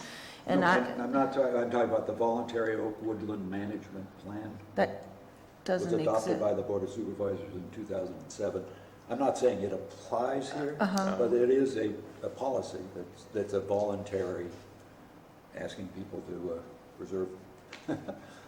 Sometimes a neophyte comes across things. But anyhow, I guess the question Well, is... and I guess being that it's voluntary and the applicants are not here, I would certainly not feel comfortable with imposing Well, that restriction upon them by putting it in, Well, they're including it in a talking- condition of approval. Well, since they have in their application, they say 0 trees, and this is a big oak tree. I'm sure it would qualify there. What I have a hard time with is that landscaping shall be in accordance with the approved stamped landscape plan contained in such and such, and that landscape plan does not include. Well, it's Well, the landscape plan should not include existing natural landscaping, it's all new plants specifically. So they're So supposed the to, landscape plan shows the trees in it. Yeah, the other trees on the property. Yeah, that shows them there. At least the ones in front, anyway. so you're saying that you wish to preserve that tree by including a condition? Just by that- including something saying that it's landscaping shall be in accordance with approved stamp landscape plan contained in such and such and such and such, comma, and the large oak tree shown on the site plan near the opposite side of the property from the parking spaces will be preserved and provided. We can just say the large oak tree on the property will be preserved and provided sufficient root protection. I'm all for preserving the trees, and it sounds as if they are as well, but we don't have a policy to enforce that with. So what are you going to tie that to? The good question, that's a fine question, and I don't know on conditions, planning department conditions, that has to be tied to an official policy. Have you met with them? Excuse me? Did you meet with them and ask them about that tree? I suppose they no. can. if it's No. a condition. I drove through town one time. Right. I think that the planning commission would have discretion to add a condition unless there was something that actually prohibited the commission from adding a condition. And it seems from the application that that's consistent with Oh. what the current people at Oak Hill Fire. I guess I'm just a little reluctant to, I mean, with the crude nature of their drawing, I would certainly hate to, to tie the whole development to a specific oak tree. Well, it wouldn't be because the oak tree, the trees shown there are different types of trees. The large oak is way off in the corner of the And property. it's right here. Yeah, It's on the plan. it's on the site plan. Oh, the one that's out in the middle there? Yeah. So are you Oh, talking so about- we're not talking about the trees that No, are this- noted in the landscape this area? tree here? No, I'm talking Oh. about, that's why I think it should be mentioned, because it's not in the landscape plan.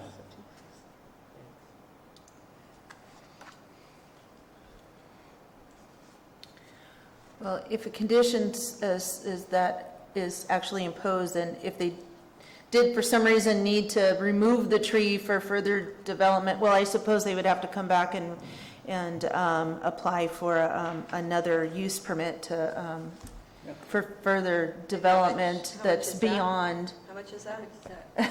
15? $5,400 or Yeah, to come about, back and yeah. ask. Well, I mean, their application says that they don't intend to cut it down, but that's an application. The application doesn't carry over. I mean, what I'm. Right, what I'm saying is if they had further development beyond what we're approving today, they would have to subsequently come in with another use permit to amend their original use permit. I suppose at that time, they could ask to remove the tree if needed? Yeah, and then the issues before the, If they weren't before this commission, couldn't they cut that tree down for firewood if they wanted to? Yes. Yes. So I don't think we have any business micromanaging this project to the point of saying you can't cut down an oak tree when they are perfectly entitled to cut it down right now. and they're indicating that they're not planning to cut it down. And you don't trust them? I know how boards of directors change. Well, they're not here, unfortunately. I Yeah. wish they were, because maybe that's not even an issue for them and they would be willing to do that, but to not, I'm uncomfortable when there's not policy to enforce it. I am all for saving the trees, period. I love the trees. I think they have put it in their engineering plans.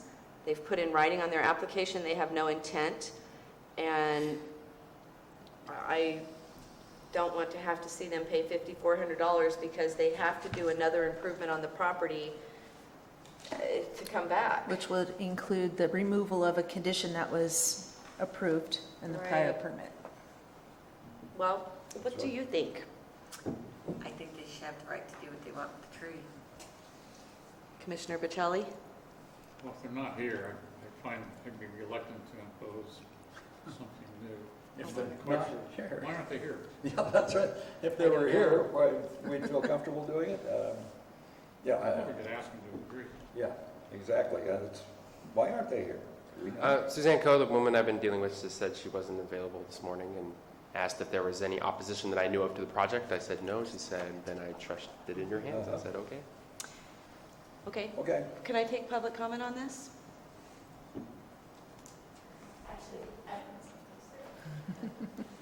Good afternoon, Colleen Platt, My Valley Springs. I had a question on the landscaping. So a certain percentage of the disturbed area is, Right, so the parking and structure, yeah.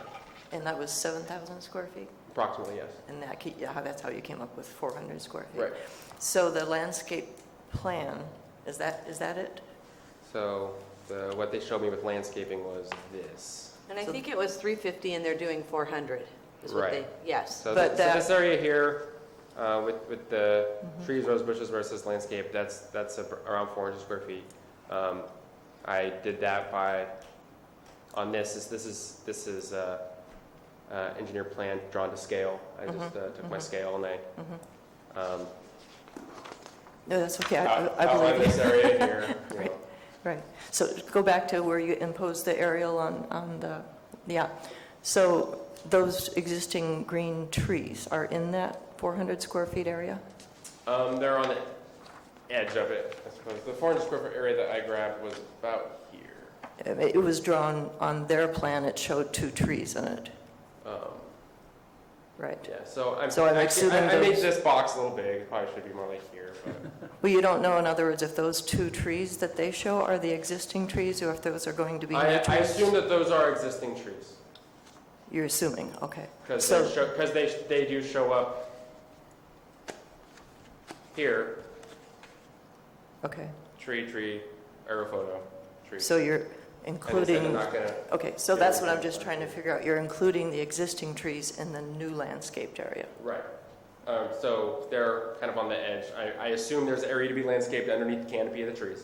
So the 400 square feet probably includes those trees. And 2 bushes, 4 bushes? There's numerous rose bushes in the area. I mean, is that specified? I couldn't see anything that said that. It just says on the landscape area, roses and has. And it looks like 3 little Yeah. dots. And then I'm sorry. I'm a landscape architect. I can't help myself asking these questions. 3 little bushes on the whole site seems pretty marginal to me. And 1 large oak tree. But that's not included in the new Not landscaping included in the landscaping requirement. plan, You know, right. if you're required to have a Well, it says certain that- percentage. yeah. Well, it says And that- Gina just said new landscaping doesn't, Right. So old landscaping doesn't count for the new landscaping requirement. The existing natural landscaping. So I'm Yeah, the just- existing natural landscaping is not supposed to be included, it's new landscaping. Right. So, I mean, that just seems a little marginal at the best to have 3 little bushes. I don't see where they've specified their plants. It's going to be a square footage issue. And they wrote landscaped area in there and don't have any dots anywhere. So I would assume that they're going to do the 400 square foot with some sort of a landscaping. Is that in conditions? It is the condition that they're going to do 350, but they put in their plans they will do 400 instead. Okay, that is a condition. Yeah, in the So- conditions. Okay. Yes, it is a condition. Okay. And prior to, And that has to be planted prior to us. at least prior to the certificate of occupancy for the building itself, Scott will have to go out, or another representative of our department will have to go out and verify that they've met those performance standards. So he will have to go out and he'll have to inspect the landscaping and make sure that it's adequate, inspect the parking, make sure it's, striped according to regulation. And if he finds that they've fallen short, then he can absolutely hold up that certificate of occupancy and require them to plant additional landscaping. And even if we feel necessary, we can actually make them go out beyond the plan that they've shown here that we've actually adopted. I know that probably doesn't make Tim feel real good, but To satisfy What that. doesn't make me is that in the application, they say 0 trees to be cut down. That's wonderful. And what we're saying is, but they can cut it down anyhow. And so what's the purpose of even having that in the application?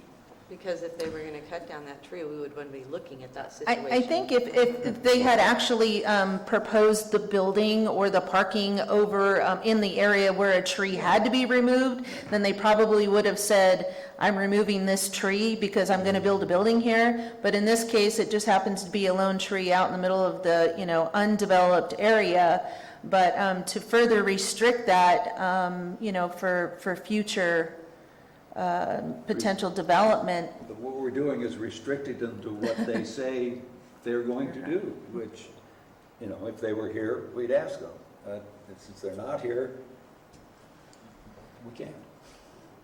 I have another question, but go ahead. Anyway, thank you very much. I'm glad to hear there's actually a condition and inspections for the requirements. Right, it's a condition I-5. Okay. I didn't catch that. I was just looking at that, and that seemed not very good. So, thank you. Thank you. The other question is, do you understand what they're talking about as far as the grading goes? They say they're going to grade along one side and put the dirt on the low area. Yeah, so what they're saying here is that is,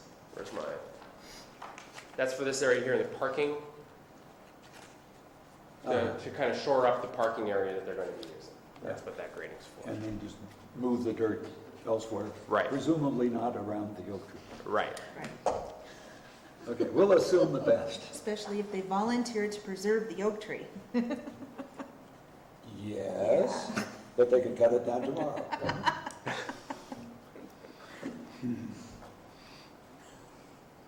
Maybe future applicants will cut them down before they even start. Probably. That does happen quite often. Okay, so no more public comment. We'll bring it back, and do you want to read the All right. resolution for us, please? I recommend that the Planning Commission pass a motion to sign Resolution 2017-011 to adopt the negative declaration and approve zoning amendment 2016-017 for the McCollum Hill Fire Protection District.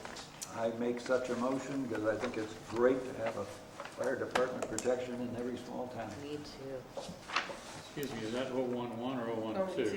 011, the zoning amendment. Oh, I have one suggestion on the resolution. Ours says 1, 2.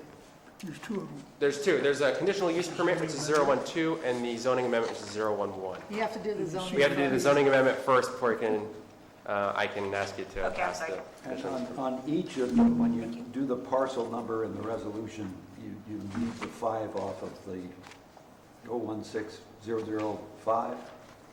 The 5's not there. What am I doing? It's a good catch on your part. On the APN, which is a typo. What 005 are you talking about? The whereas. The Oh. staff report says. Oh, Yeah. no. There's supposed to be a 5 there. So as amended? As amended. I'm sorry. Thank So you. move. Can we get a second? I'll second. All in favor? Aye. Aye. Opposed? Any abstentions? Okay. Motion carries. All right, and I also recommend that Planning Commission pass a motion to sign Resolution 2017-012 to adopt a negative declaration and approve conditional use permit 2016-017 for the McCollum Hill Fire Protection District, again, as amended. I so move. Second. All in favor? Aye. Opposed? Okay. Motion carries. Thank you very much. Thank you. We do not have any study sessions today. Thank you, Julie. We we will have public comment for anything that is not on the agenda. No? Okay. And Miss Gina might have some reports for us. Nope, no reports. No reports. You love saying that. Okay, so we can adjourn and take your 1 hour lunch now, and I'll see you all in a couple weeks.